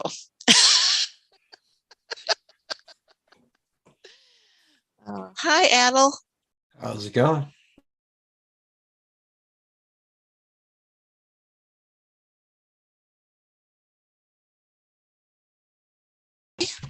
You sound very I'm, mellow, I'm relaxed. relaxed. Good. Absolutely. How have you been? Good. Last week, it was interesting because I don't remember the last time I did the show. I remember Pixel said he was full of anxiety and you guys were having a good conversation about that. He felt a little down, I think. And that week after, so I think it was last week, I just took off. I wasn't subbing for PSB at all. I don't know if you know that, but a lot of times I sub for other people on there. Mm-hmm. I just kind of stepped back and turns a lot of the news off and the shows off and got outside and walked and just reset. That's good. Yeah. I don't know if you find yourself ever having to do that, but yeah, That's good to take a few days. I got sick earlier this year, so I kind of, I didn't do the show a lot during most of the time I was sick. So I kind of stepped away from everything. It was not good being sick, but I definitely got a little bit of some time away from it all, which was kind of good. So yeah, I had an extra day off Monday because my internet was on and off all day, so I couldn't do the show. But it was weird. It's like I don't like having to take the day off like when I hadn't planned on it, right? It just makes me feel bad that I can't do my show. There is something about that, you guys. There is something about once you do this and miss it when I'm not on. I do miss not being on and being able to express myself in some fashion and talking to chat. It is interesting how it's almost therapeutic. In a way it can be. Yeah, for sure. Maybe not when you hit so many headlines as I do. Right. It's a freaking insanity what's happening in the world. It's hard sometimes to, draw that line between the Babylon Bee and really, what the real right. You can't even tell what's real anymore. It's so ridiculous. Yep. All right. You guys have a great show. Thank you very much. Thank you, Sunny Days. We'll see you. What's going on, Adel? How you doing, man? I'm doing good, man. How about yourself? I'm doing all right. I had kind of a disjointed day. You ever have one of those days where you're like, so I'll set it up for you. So I get up and I show prep, right? I gather everything I need for the show. Uh-huh. And I got done with my show prep like a little bit early. So I'm like, you know what? Hey, cool. I'll go and take care of these errands that I needed to take care of. Well, those errands ended up taking much longer than I had expected. So I ended up like running back, getting back home and running down to the studio, like literally at the point in time that I needed to hit the stream button. So that's been kind of my day. I can see how that's disjointed because like you felt like you were ahead of the curve and like you were right. Like comfortably like ahead of schedule, and then all of a sudden you're like scrambling to get back in time. That's that's screwed with my mind too. That's like, yeah, that's not fun. Never fun, but we're here. We're good. Yeah, we're here. There's a pretty decent amount of stuff happening out there. What I missed the show. I originally planned on making it to Deplorable Discussions today. So what'd you guys talk about today? I bitched a lot about rhinos and Trump endorsing rhinos, and Homesteader said something that kind of sparked a discussion where he said like, it feels like we're at the halfway point of this movie, and I was like thinking like, yeah, like certain things feel like we're hitting a precipice. Like people definitely feel like they're waking up, and that seems to be accelerating. And the mainstream media certainly seems to be disintegrating in front of our very eyes, and that's all well and good. But there's still this like uniparty that controls everything. There's still this major corporatocracy that controls everything, and I don't see the massive movement against like the establishment Republican Party that I hoped that we were going to see at this point. I don't hear enough about establishment rhinos being primaried. You see, I mean, let's just be honest. Let's just call it for what it is. Donald Trump's endorsements have been an absolute train wreck of a disaster. I so like I was thinking, like, are we really that close to like the halfway point in the movie? Because I don't see any tangible movement when it comes to getting real people into meaningful positions, right? Like I don't see that. I think the way I put it was like, it's up to Trump to do whatever he wants, obviously, and endorse whoever he wants and use his clout however he feels like it. He built it up. That's an asset that he owns, and it's unfair of anyone to really tell him what to do with it. But when you come out and you claim to be an outsider to the political system and fighting for the little guy and going for America first, and all of these wonderful things, like, you single-handedly, Mr. President, have the ability to influence and decentralize and push the country in that direction more than anybody else. You give interviews to somebody, their voice becomes louder. You create an account on a platform, it gains users. You give an endorsement, they typically win or make major strides. So it's like some of these endorsements don't make sense to me. The failing to create new social media presence on Patriot-owned platforms doesn't make sense to me. There's just still things I'm trying to reconcile, and I wasted a bunch of my show today trying to reconcile those things that we've spent countless hours talking about on air. But they all just seem relevant, and Homesteader kind of sparked the conversation with that halfway through the movie theme. I'm like, damn, this is halfway through the movie. I was expecting more, I guess, from the standpoint of removing these dinosaurs like McConnell, Graham, Romney, Murkowski, Collins. Like Murkowski, there's this primary challenge, but like, I don't know. It just, you see a world in which, like, after 2022, McConnell's not still leader of the Senate? I don't. You don't think so? No, I think he still will be. It's going to take probably at least one more election cycle after that. But like, it's I think a large part of it is because we're not aggressive enough, right? Like, you think Marco Rubio is going to vote against McConnell? No, but he got Trump's endorsement, right? So it's like, we're not doing, or the leader isn't doing just even like what would appear to be anyway, the obvious things to further our own cause, right? It's like, either go all in and go for it, or don't. I don't know. It just feels like it's not an all-in thing. It's like we're still making deals with the devil rather than just telling the devil to fuck off. I don't know. It just drives me crazy. It's just one of those days where it's like I'm trying to rationalize. I'm trying to see the 4D chess and everything, and just like, no, it's just saying one thing and doing something different, and that's all it is.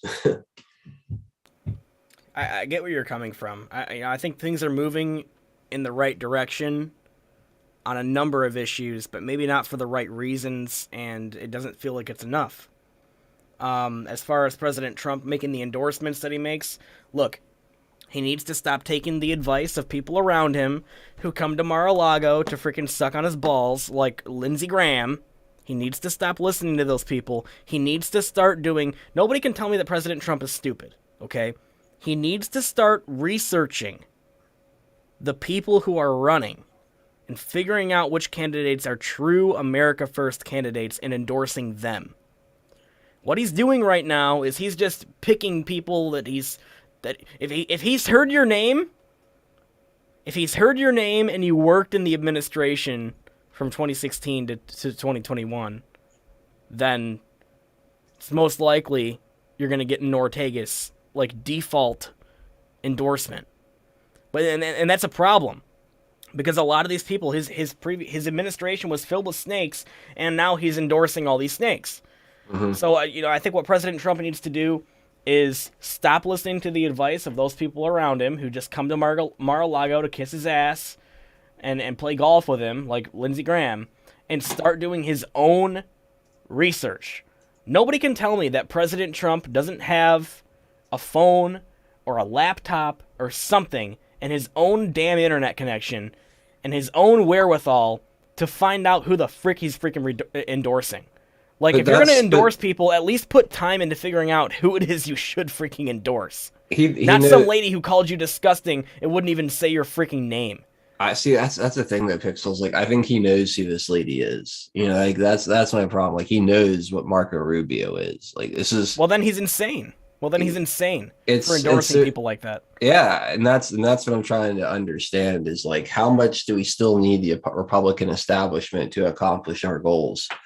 Because if you're simply following, not listening to the words, but just following the actions, you would think that Donald Trump still thinks that the Republican establishment is a necessary force, or they can be used strategically in some way to help us get to where we need to go. Either that, or, like I said, it's just like dealing with the devil, and I guess that's my question. Does the Republican establishment, the rhinos, right? The Romney, McConnell, McCarthy, McDaniel, Murkowski class, do they still have a necessary function from the aspect or perspective of a larger plan? And is that why we still see these endorsements, or is it something else? I guess that's what I've been trying to figure out, and that's why I keep bringing these things up, because I don't see the value that these people provide. I don't see where they add or help the cause in any way, because every time I look around, they're extending an olive branch to the other side, pulling them out of tough situations, voting for their awful spending bills, listening to stonewalling everything that the true America First patriots are trying to do to secure the 2022 election and make sure that what happened in 2020 didn't happen. I think that's the worst out of everything. The fact that they are putting so much energy into stonewalling any effort to uncover what happened in 2020 and prevent it from happening again. It could not be any more clear where these people's allegiances lie, and it's not with the American people. And, maybe, I might be going out on a limb here, but maybe President Trump is making these piss-poor endorsements because he's trying to get people to wake up and look at that situation and say, like, what's the problem with this picture? Maybe he's doing it to try and drive more grassroots from the people action politically. Do you think there's any possibility of that? Is he doing this to red pill parts of his base that still haven't necessarily grasped the situation yet? I don't know. And that's the thing. There's no way that we can know, right? We're not in his head. It's like I want to give him the benefit of the doubt, but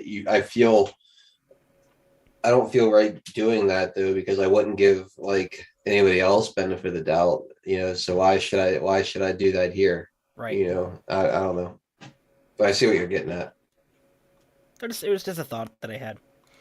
But okay, well, besides that conversation, what else did you guys talk about? Did you have anything big? Any headlines that you discussed? Nothing really. No, not really any big headlines. We talked about, like, there's like this flip-flopping on the COVID narrative and mask mandates, right? Yeah, they can't figure out what to do. They don't know what to do. The changing science. So we talked about that, and that's another kind of conversation we had. I said that this sudden kind of flip-flopping is 100% because of the Canadian truckers. I think they knew that it was inevitable that you're going to have a trucking convoy here in the United States, and they weren't going to be able to do anything about it. And the only defense against it is to cut it off at the knees before it happens. So rather than have the truckers show up and strong arm you into doing the mandates and showing the world that you're nothing but a paper tyrant, right? All talk, all bluff. No, you don't have the cards to back up what you're putting into the pot.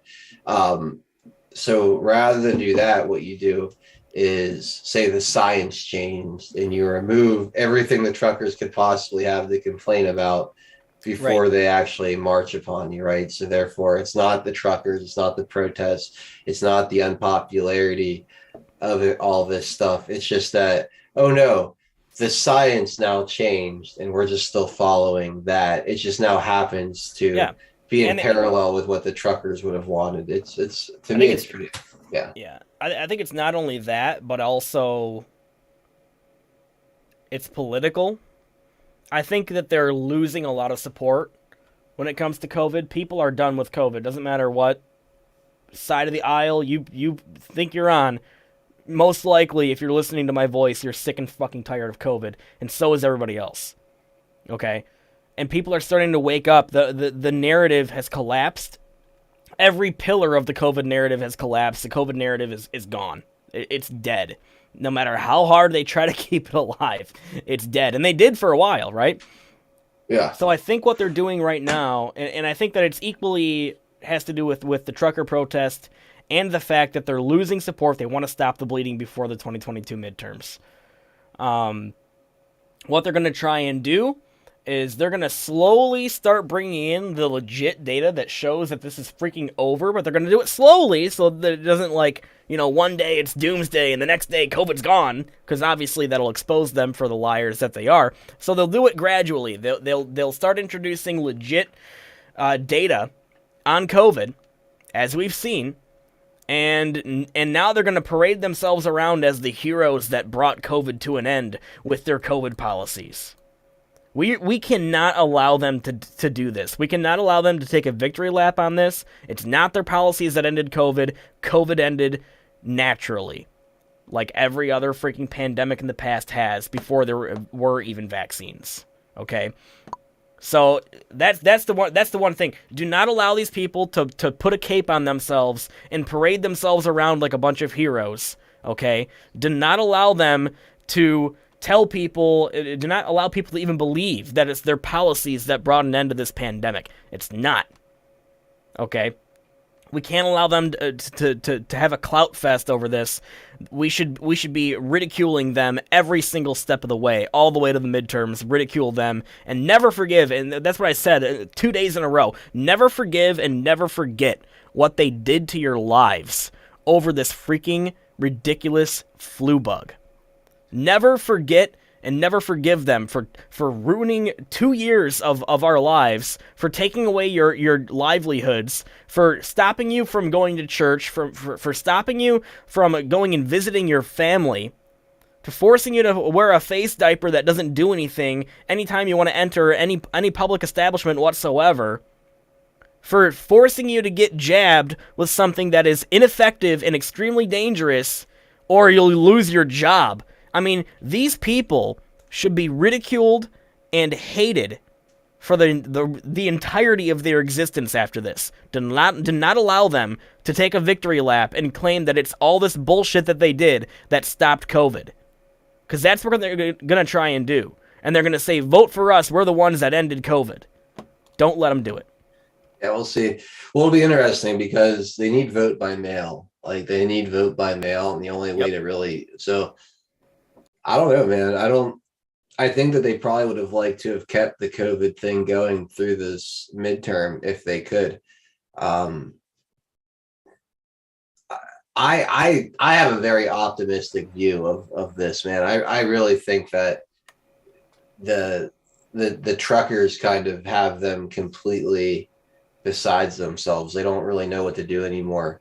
I don't think they were expecting the kinetic pushback that the truckers have provided, and it's like the world can kind of see now that this can easily be stopped, and they can't have the trucker thing look, they have weeks. It's like they're on the clock for a matter of weeks before you have a trucker convoy here in the United States, the way I see it. And So that's not an option for them. They cannot have that happen here. Exactly. You know why? Because the way, first of all, they're not going to be able to stop it. You think that the Canadian trucker protest is hardcore and no one's leaving and shit? Wait until you see it here.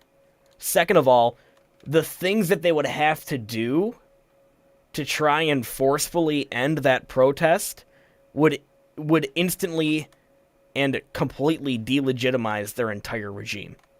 And this is why I think they were so desperate to make Ukraine Russia such a big story, is because once the Canadian trucker thing started, they had a panic moment, and I think they were like, we need a new distraction, because it can't be COVID anymore. Like COVID's dead.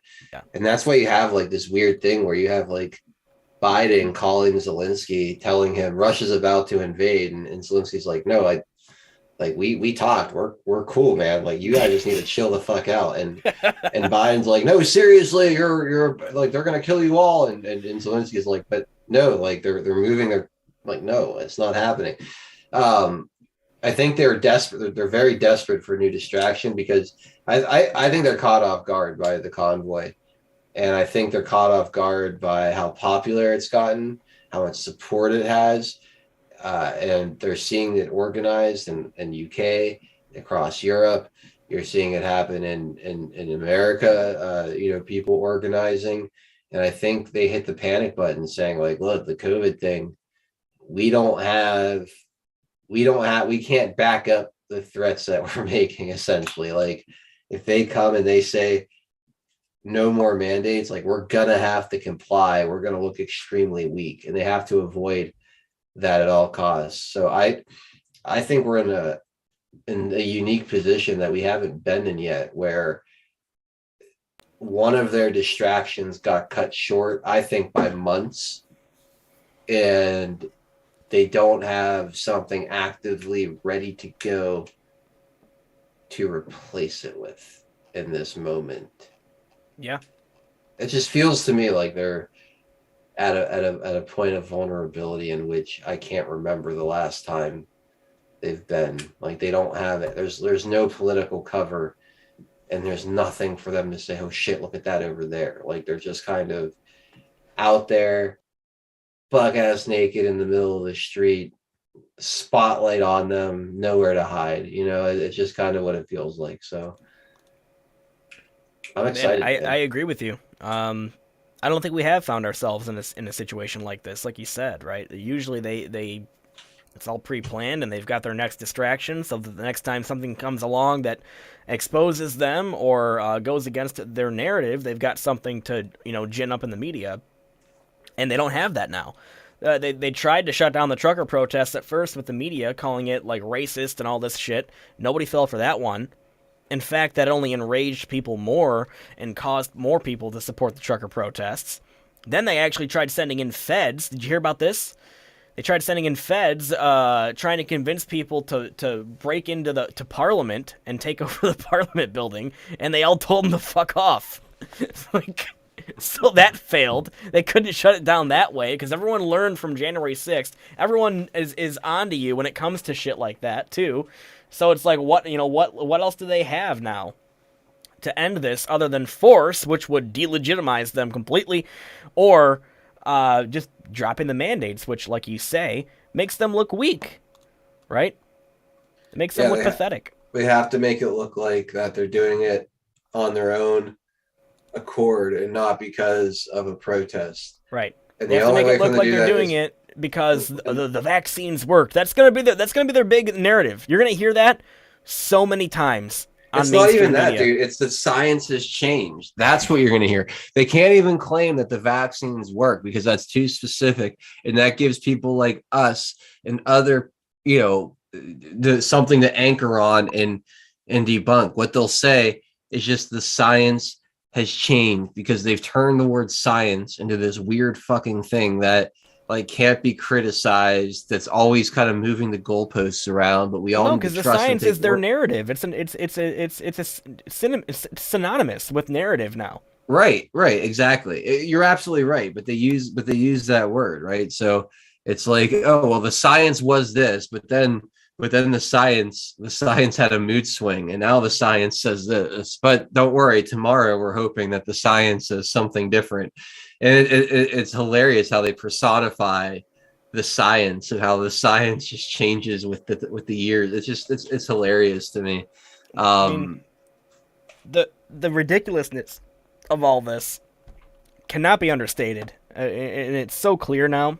Like earlier today, Walensky came out and said like, "Oh, we still recommend masking." It's like, you stupid bitch. Like literally like a week ago, you came out and said masks don't work, and now you're refusing to rescind the mask recommendation. Like people, like I don't care how stupid you are. Like there's got to be a level of like. That means who could look at that and conclude with any confidence whatsoever that Walensky is telling you the truth or ever was telling you the truth, right? Well, think about it from this angle, Pixels. How unified are they typically? Like, think about like the 4 a.m. talking points. Like they're usually like complete NPCs, like in unison saying the same thing across all the networks, across all the politicians, the blue checks. It's some variation of the same talking point, right? They all agree on masks, vaccinations, mandates. All of it has been in unison the same from these establishment sources. Now all of a sudden we're disjointed. You have some governors dropping the mandates. You have some Democrat state senates like voting to make them, like, to outlaw them all of a sudden. You have what's her face on CNN talking about how the science has changed and how it should be up to the individual. I mean, this was Pixels 2 months ago. She's talking about how you need to make life as uncomfortable for these people as possible, and now she's missed personal freedom. Like it's like it's absolutely hysterical to me to watch this complete flip-flop from half of the people, while simultaneously you have Dr. Fauci out there. I have an article here I didn't get to earlier, but Fauci talking about a fourth booster or another booster shot. You have the CDC still recommending masks, right? So then you have Psaki there during her press conference trying to like figure out how to tell people like, yeah, these Democrat governors are what they're doing is fine, but also like we follow what the CDC says, and the media is freaking out because they're like, well, the CDC is going to lose credibility if just no one listens to them, and they keep mandating, but no one listens, or they keep recommending and no one listens. They've already lost their credibility. So what's, I mean, this is what's so fun about this though, is they're broken. What was once a unified system of controlled messaging is now running into it. It's like they're running into each other, man. It's gone haywire. Yeah. And Fauci's even running over like himself. Yeah. Because I had an article today where he's saying that we're past the full-blown COVID now, and it's in remission, and there's an end in sight. But then he comes out and says you need a fourth booster. Like the guy that doesn't even know what narrative he wants to run with. None of them do. And I think it has everything to do still, Adel, with the mail-in ballot thing. I think they're so terrified to lose that aspect of the election fraud that they're still like unsure if they want to let this go. Yes, they're definitely there's two competing trains of thought within the Democrat Party right now, and you could see it is one. Well, I think there's a few things pulling, right. Big Pharma. They didn't like, they don't all of a sudden hate money, right? Like, wait a minute, like COVID's our meal ticket. Like, we just made a pill that costs like $900,000 per dose that you're going to tell people to take. You still need to send vaccinations every third world country on the planet, and so the American taxpayer has a lot of vaccines still to buy. We've got to make our nut too. So you have that influence, I'm sure. And then you have you're right, the mail-in ballot crew. Like there's those people who are like, hello, your ideas are terrible and nobody likes you. Like, we have a lot of printing to do, and without the whole mail-in thing, that's going to be really hard. And then you have the people that realize what I just said, like, holy shit, nobody likes us. We really can't enforce the things that we want to enforce, and they're about to call our bluff in an extremely embarrassing public way. In fact, they really already have in Canada. All we have right now is a little bit of space and a border separating that embarrassment from being landing right in our lap. So we have to like hit the brakes, pull a U-turn, and burn rubber in the opposite direction from which we just came to maintain some kind of integrity through this. So it's just fascinating because it feels like there's those three angles all at once, right? And it's as broken as I've ever seen them. And what did Q say? 2019 would be the year of the boomerang pixels.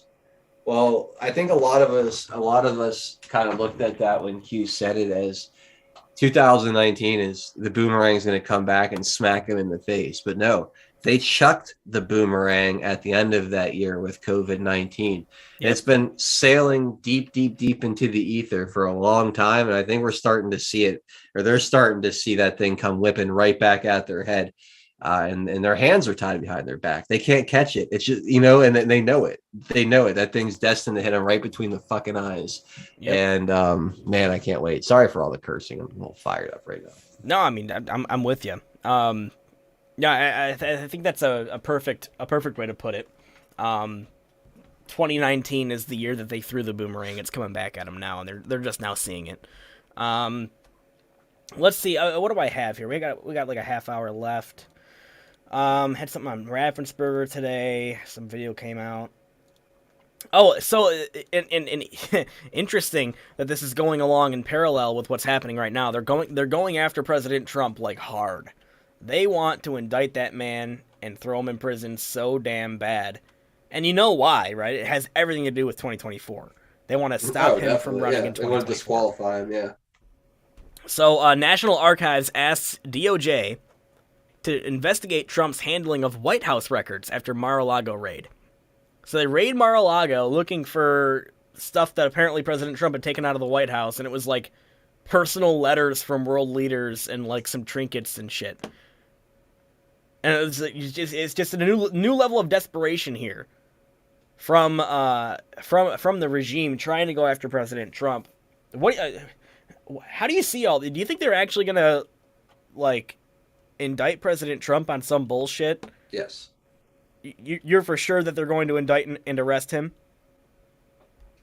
I don't know if they're gonna actually frog march him or whatever.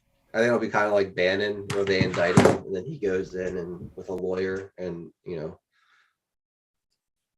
gets arraigned or whatever. I do. I think that you have a few district attorneys around the country that are only working on that and were only elected to try to bring him down. And look, we've seen the judiciary in this country. We've seen the justice system in this country. Thank God Donald Trump has the means to pay for, a good defense, and, we'll likely be able to withstand whatever they're going to throw. But make no mistake, I mean,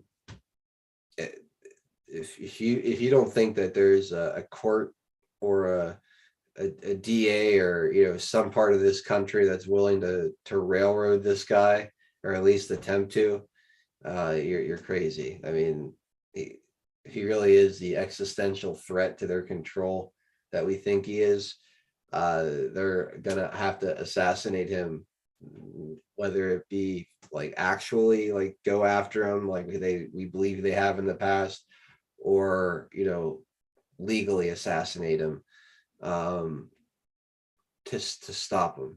So yeah, I do think that the legal pursuit of Donald Trump will only intensify. You think that's something that's going I don't to know, but I just don't have faith in our system to be fair to him.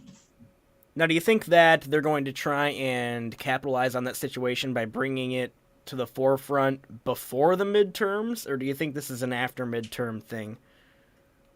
Because I can see a political advantage, right, if they were to bring this stuff out right before the midterms and, like, drag President Trump through the mud in the media, like, right as people are preparing to vote? That would no. They'll do it after the midterms. They're not gonna do it like they're not gonna do it for a narrative play or an optics play. It's gonna be simply a legal bludgeoning. It's gonna hurt them, like approval wise. It's not going to be a popular move. It'll largely be seen as by the country as a political move.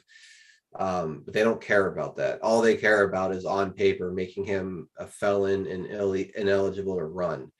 Whatever collateral damage comes with that, I think is worth it to them.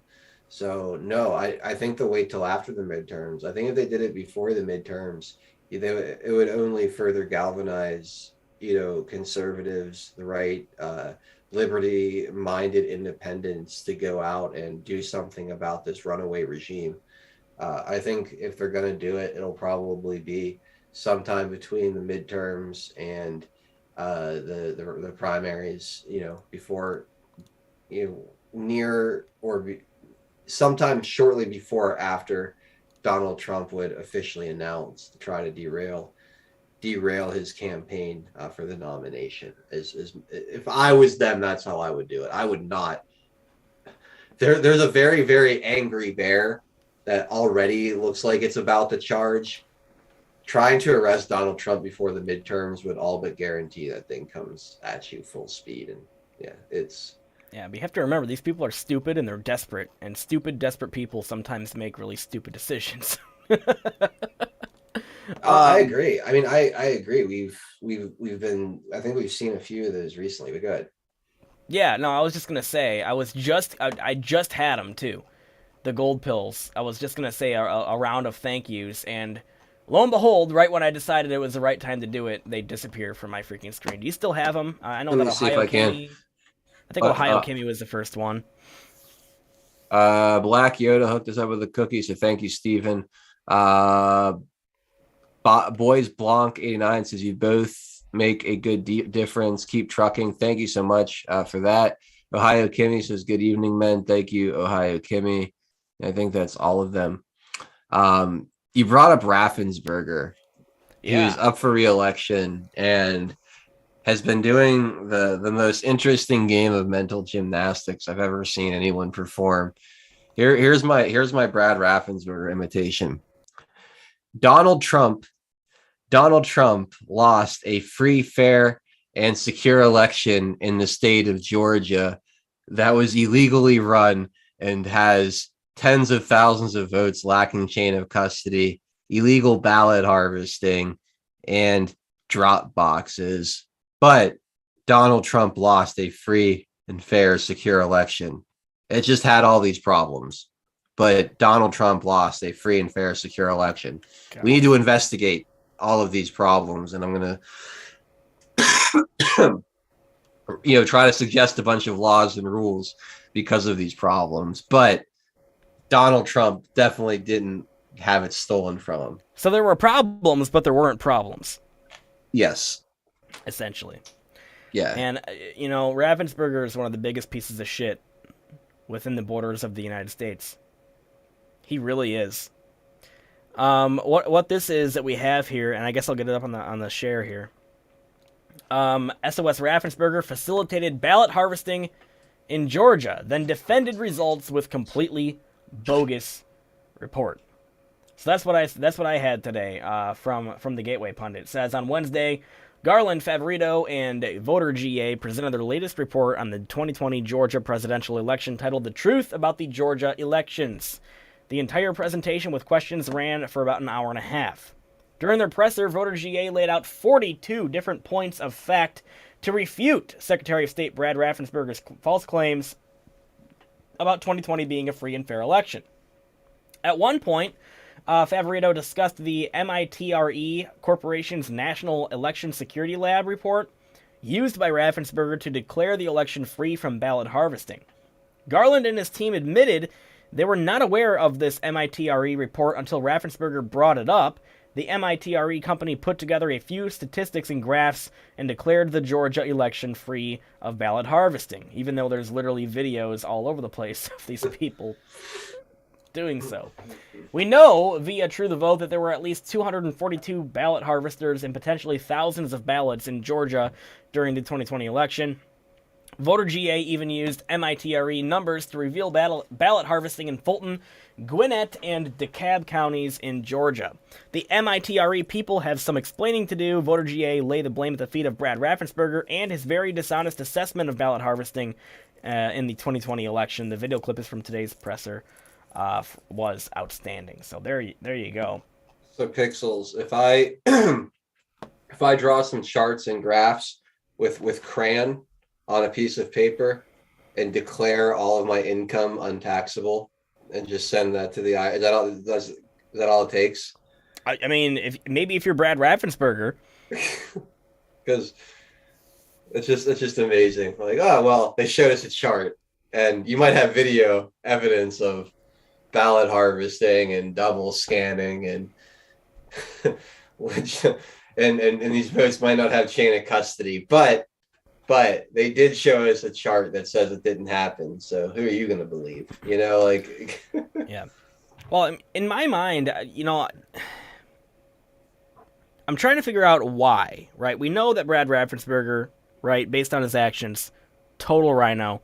No interest in actually uncovering what happened in the 2020 election. No interest in fixing that. Very little interest in actually putting in laws to prevent what happened. He's acting like he's interested in those laws, but I don't believe for a second that he is. Why do you think this is the case with Brad Raffensperger? Is it because he has or he's in the back pocket of somebody? Is he compromised? Is he blackmailed? Or is it because he was the Secretary of State during the 2020 election in Georgia, and a lot of the voter fraud and election fraud that happened in Georgia, the blame falls at his feet because he was the Secretary of State. He's like the elections guy in Georgia. It was a complete and total disaster. And here we have the appearance of, at least to me, it appears that he's just trying to cover his ass. He does not want to admit of like how bad things were during his tenure as Secretary of State. Do you think that's it, or do you think that it's something bigger and more nefarious than that? I think in certain red states there is a infiltration. I think there's a shadow, and this is just my guess based on certain things I've seen. I think the Gateway Pundit wrote about this a little bit too at one point, but I think that there is some kind of organization that runs Democrats as Republicans, like legit true blue Democrats. You know, they put on the tie, they act like they're Republicans, they get funding from the Republican establishment, they go in there and you know, they play the Republican game until, you know, except for when it really matters, when they really need a Republican vote or a Republican cooperation, you know, and when there's really something important, these people come out of hiding. They're the pets, right? Some of them hide it better than others. Some of them are in more prominent positions than others. Like Mitt Romney, Democrat, right? Total Democrat. You know, a guy like that, Susan Collins, Murkowski, Adam Kinzinger, Liz Cheney. These are all Democrats. Brian Kemp in Georgia, I think that guy is probably one of these as well.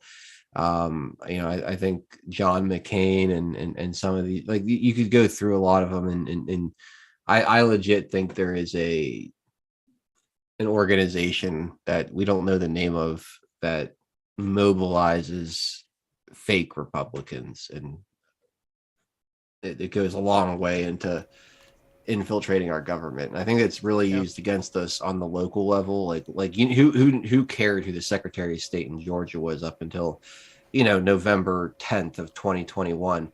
Right. No one gave a shit about the Secretary of State of Georgia or many of these. You know, now you do, but it'd be really easy for a fake Republican to get in and become Secretary of State somewhere and kind of lay low and strike at the worst possible time. And I I think that's what someone like Raffensperger is. Sorry for the long-winded response. No, I think that makes total sense. So I got some good news from like an hour ago. This will make you smile. Texas AG launches investigation into GoFundMe after platform removes Freedom Convoy fundraiser. So he says, I will get to the bottom of this deceitful action, Paxton promised. Texas Attorney General Ken Paxton announced Wednesday that he is investigating fundraising GoFundMe after the online fundraising platform decided to remove the $10 million campaign for the Freedom Convoy of Canadian truckers protesting COVID-19 mandates. 4 other Republican attorneys general have pledged to investigate GoFundMe after the platform canceled the truckers' fundraiser. The company initially planned to allocate all unclaimed funds to charities of the convoy's choice before deciding to give refunds to all donors. And I think that they did this because people immediately went on social media and was like, yo, don't use the refund form. File a freaking claim with your bank and it will cost them a lot of money. So they're like, nope, we're refunding all donors automatically, right? Oh yeah, they're about to get hit hard. Yeah, they're about to get hit really hard. Yep. So, quote, GoFundMe's response to an anti-mandate pro-liberty movement should ring alarm bells to anyone using the donation platform and more broadly, any American wanting to protect their constitutional rights, Attorney General Paxton said in a press release. Many Texans donated to this worthy cause. I am acting to protect Texas consumers so that they know where their hard-earned money is going, rather than allowing GoFundMe to divert money to another cause without the consent of Texas citizens, Paxton said. I will get to the bottom of this deceitful action. So, I don't know, if there's any laws that they can charge them under for doing this, but if there are, then you know what? They should have the book thrown at them, because what they did was absolutely disgusting and completely and totally un-American. And isn't GoFundMe an American company? I think so, and they've had no problem allowing funding riots and really shitty things. In which people were being killed. Right. It's one-sided. That's the problem with it. Mm-hmm. It's like if they refuse to fund Black Lives Matter and Antifa and things like that as well, then you're like, fine, all right, that's just a policy they have. They don't do it on either side. Whatever. But that's not what's going on here. And right. I think that's always what pisses us off so much. It's the uneven administration of these policies. It's not even necessarily that we agree or disagree with the policy in itself every time. It's the fact double that standard. They're selectively enforced and really ultimately weaponized against a certain viewpoint or a certain type of people, right? If their allies were forced to live up to the standards that we are, they would never exist. I mean, could you imagine like the things that they accuse us, like dangerous disinformation, like if they held CNN up to that standard, just based on like Russia collusion alone, right? Or or anything that they've tried spinning the past freaking 5 years. Anything. Yeah, it's all nonsense. So. Yeah. Okay, we got 10 minutes left, and one more thing that I want to touch on here. Reagan out there, get to the can, said people have a strange need to defend their mental gymnastics, and yes, they do. That is called cognitive dissonance. So there it is. Thank you very much, Reagan, for the can. Appreciate you. So here's this, Adel. Turns out, despite their efforts to shut it down, it's continuing there in Canada. Canadian truckers continue protest and demand Trudeau's resignation and their full freedoms back. So the Freedom Truckers in Canada continue their peaceful protest against the Prime Minister Trudeau and his COVID mandates. They vow to continue until Trudeau resigns, or Canadians' freedoms are given back to them. So there's been a lot of desperate effort. And this is a great video. I'm not sure if you've seen this yet. It's really good stuff. But despite the desperate efforts by the Canadian government to shut this protest down, they just can't. They just can't. I even heard reports of the police are deciding to give back the fuel to people that they were confiscating it from, because they were served with something basically saying that they're committing war crimes. Yep. By taking it away. So, they really have no options to shut this thing down. On top of that, you've got all these towing companies that they're calling to try and get to remove the trucks they're basically all being told to piss off. Like, they're not gonna do it. So I think this is beautiful. I think that the Canadian government's gonna, either we're gonna see Justin Trudeau resign. It's like asking the grocery stores to speak out against the food manufacturers and farmers. Dude. I know, Like, dude. It's so it's like we kind of need them. No. Oh, I love the excuse that some of them use. They were like, "No, we all have COVID. We can't." That's so funny. So good, dude. So I don't know, man. I think actually we might see the Canadian government kind of give up here. And I don't know if you saw, was it last night or whatever? Trudeau came out of hiding and he went back to Parliament. He could barely get a word in. Like, the entire Parliament was just screaming at him. And at one point he just like stops talking, gives up, and sits back down. So like, I feel like, I don't know, we might be seeing Trudeau, as you like to call him, maybe resigning soon. Either that or the Canadian government will be like, okay, we'll give you back your freedoms. Just stop honking. Leave our city. Like, they're going to have to at some point, right? How much longer can this go on with no budging from the Canadian government? And the provincial governments have budged. 4 of them have. But the federal government still, they're just puffing their chest out and thinking they can wait this out. But I don't think they can. So have we ever seen a Canadian prime minister resign? Like, what's the ceremony for that? Does he like kneel down in front of the Queen of England and like remove his eyebrows and hand them back to her? And,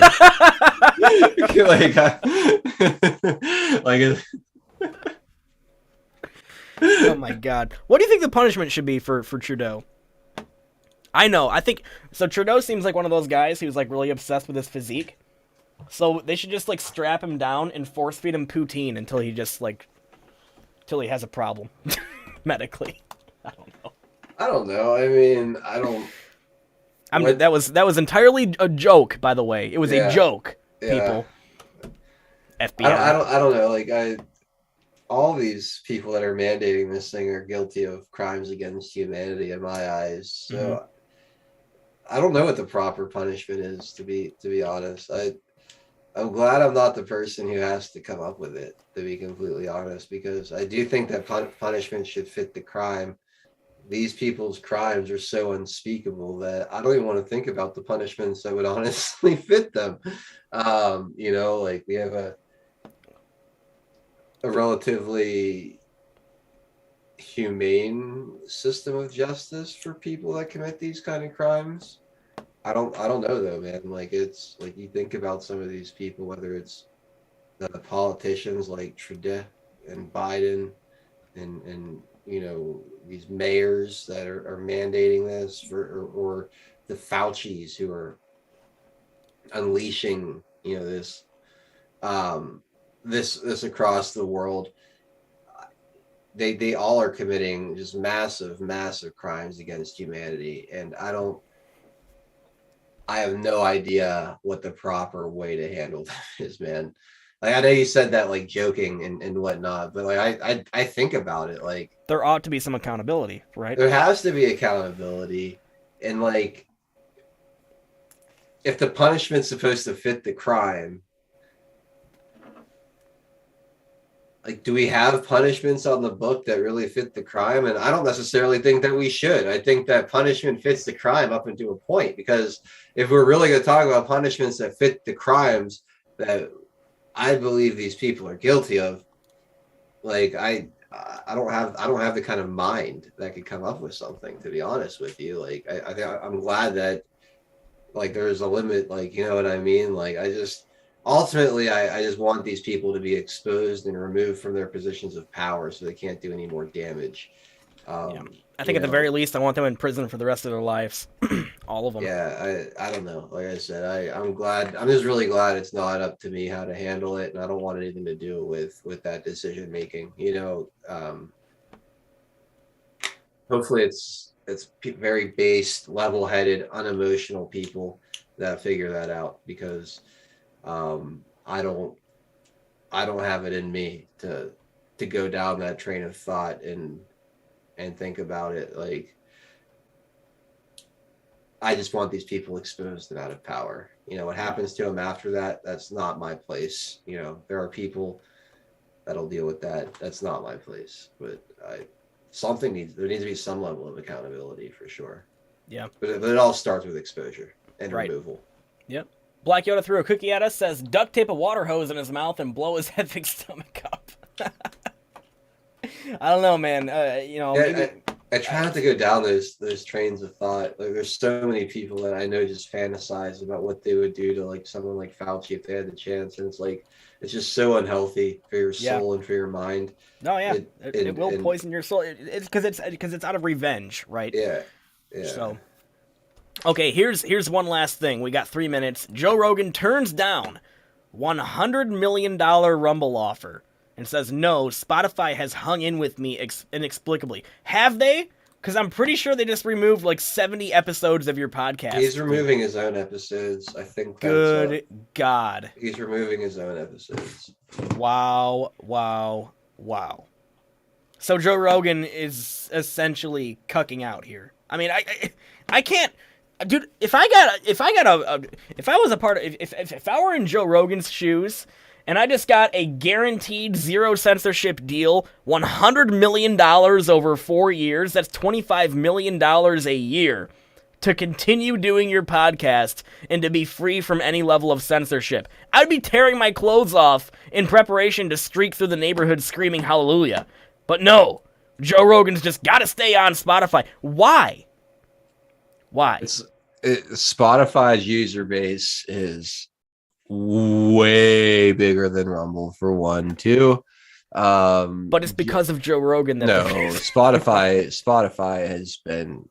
But you don't think that all people's of Joe Rogan's fans would just follow him over to Rumble? A lot would, for sure. But you're talking, I would say 40% of his audience wouldn't. Like, a lot of people don't follow you. Like, you'd be amazed how. Look, I understand where Joe Rogan's coming from and why he's handling this the way that he is. Because I don't look at Joe Rogan as like some free speech warrior or as some rabble rouser or, someone that's really there to challenge the system, or that's not him. That's never what he set out to do. He's just there to have interesting conversations. He doesn't want to make anyone mad. He's not trying to break any paradigms or be a trailblazer for anyone's cause. Like, it's just not what he's doing. So it's like, I understand why he would be like, no, I just want to keep my show on the biggest platform that I can. And I get it. I totally get it. I don't agree with it.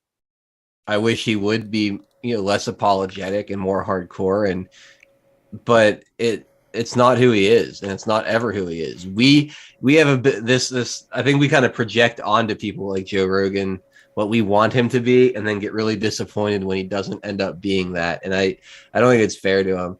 I disagree with how he's handling this. If I were him, I would handle it differently. I wish that he would prioritize like the fundamental, right to free speech and prioritize fighting for that over being liked by everybody. But again, that's never been what, like, Joe Rogan's never been out there as like the free speech guy. So like, I appreciate him for the good he does. He's broken a lot of this COVID narrative with his interviews.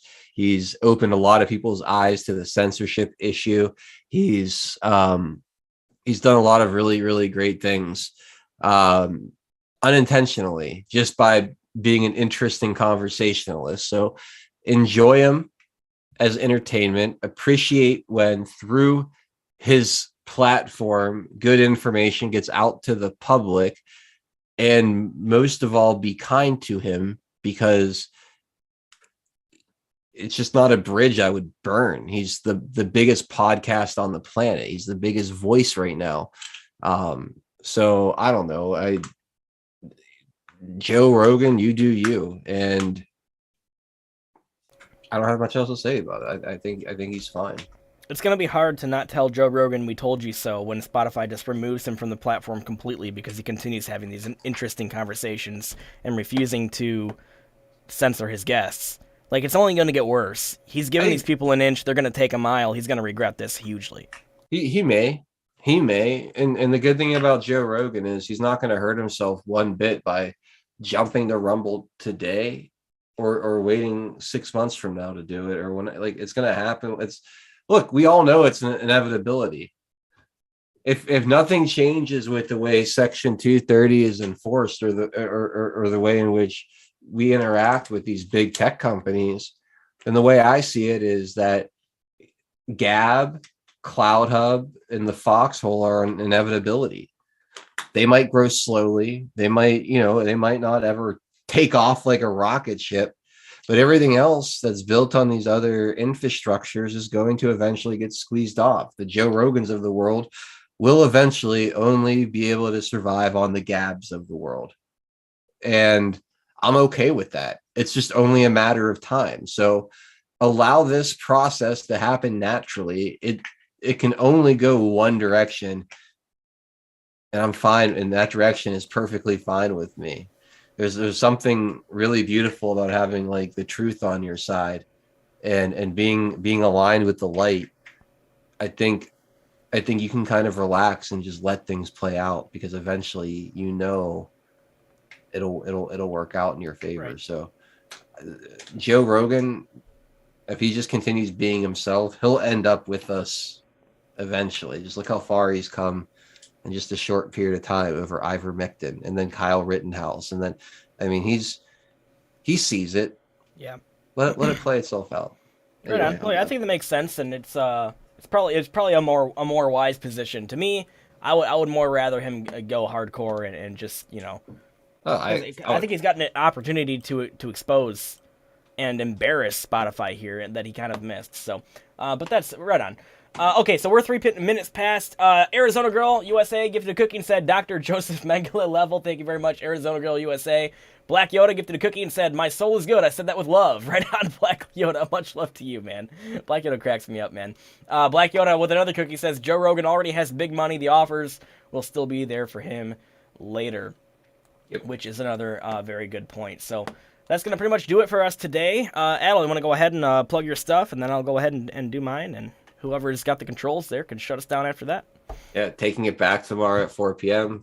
Brendan Dilley, Frankie Val of the Quite Frankly Show. It's always a really fun time from 4 to 5 p.m. If you're around and not doing anything leading up to that, right here on 5x5, you'll have the Drunk Pinata and Tennessee Homestead are doing a pre-show leading up to that. So 2 to 4 here on 5x5, 4 to 5 over on WTPI or the 412 Anon channel on the Foxhole. And yeah, that's pretty much it for me. Go ahead, Pixels. Right on. For me, I'll be back tomorrow at 6:30 p.m. Eastern on Foxhole. I've got my channel on there. I'm also on DLive, and hopefully I'll be able to reconnect Twitch. Twitch has been really weird with Restream lately. But I'm also on Rumble, too. So if you guys want to check out my Rumble, that's same handle over there, Season Pixels. So yeah, Foxhole, DLive, Twitch, Rumble. I'll be on tomorrow at 6:30 p.m. for the breakdown, going through all the news, and who knows what the hell will happen tomorrow, man. We'll see. Yep. All right. Much love, guys, and peace out. Have an amazing night. Later.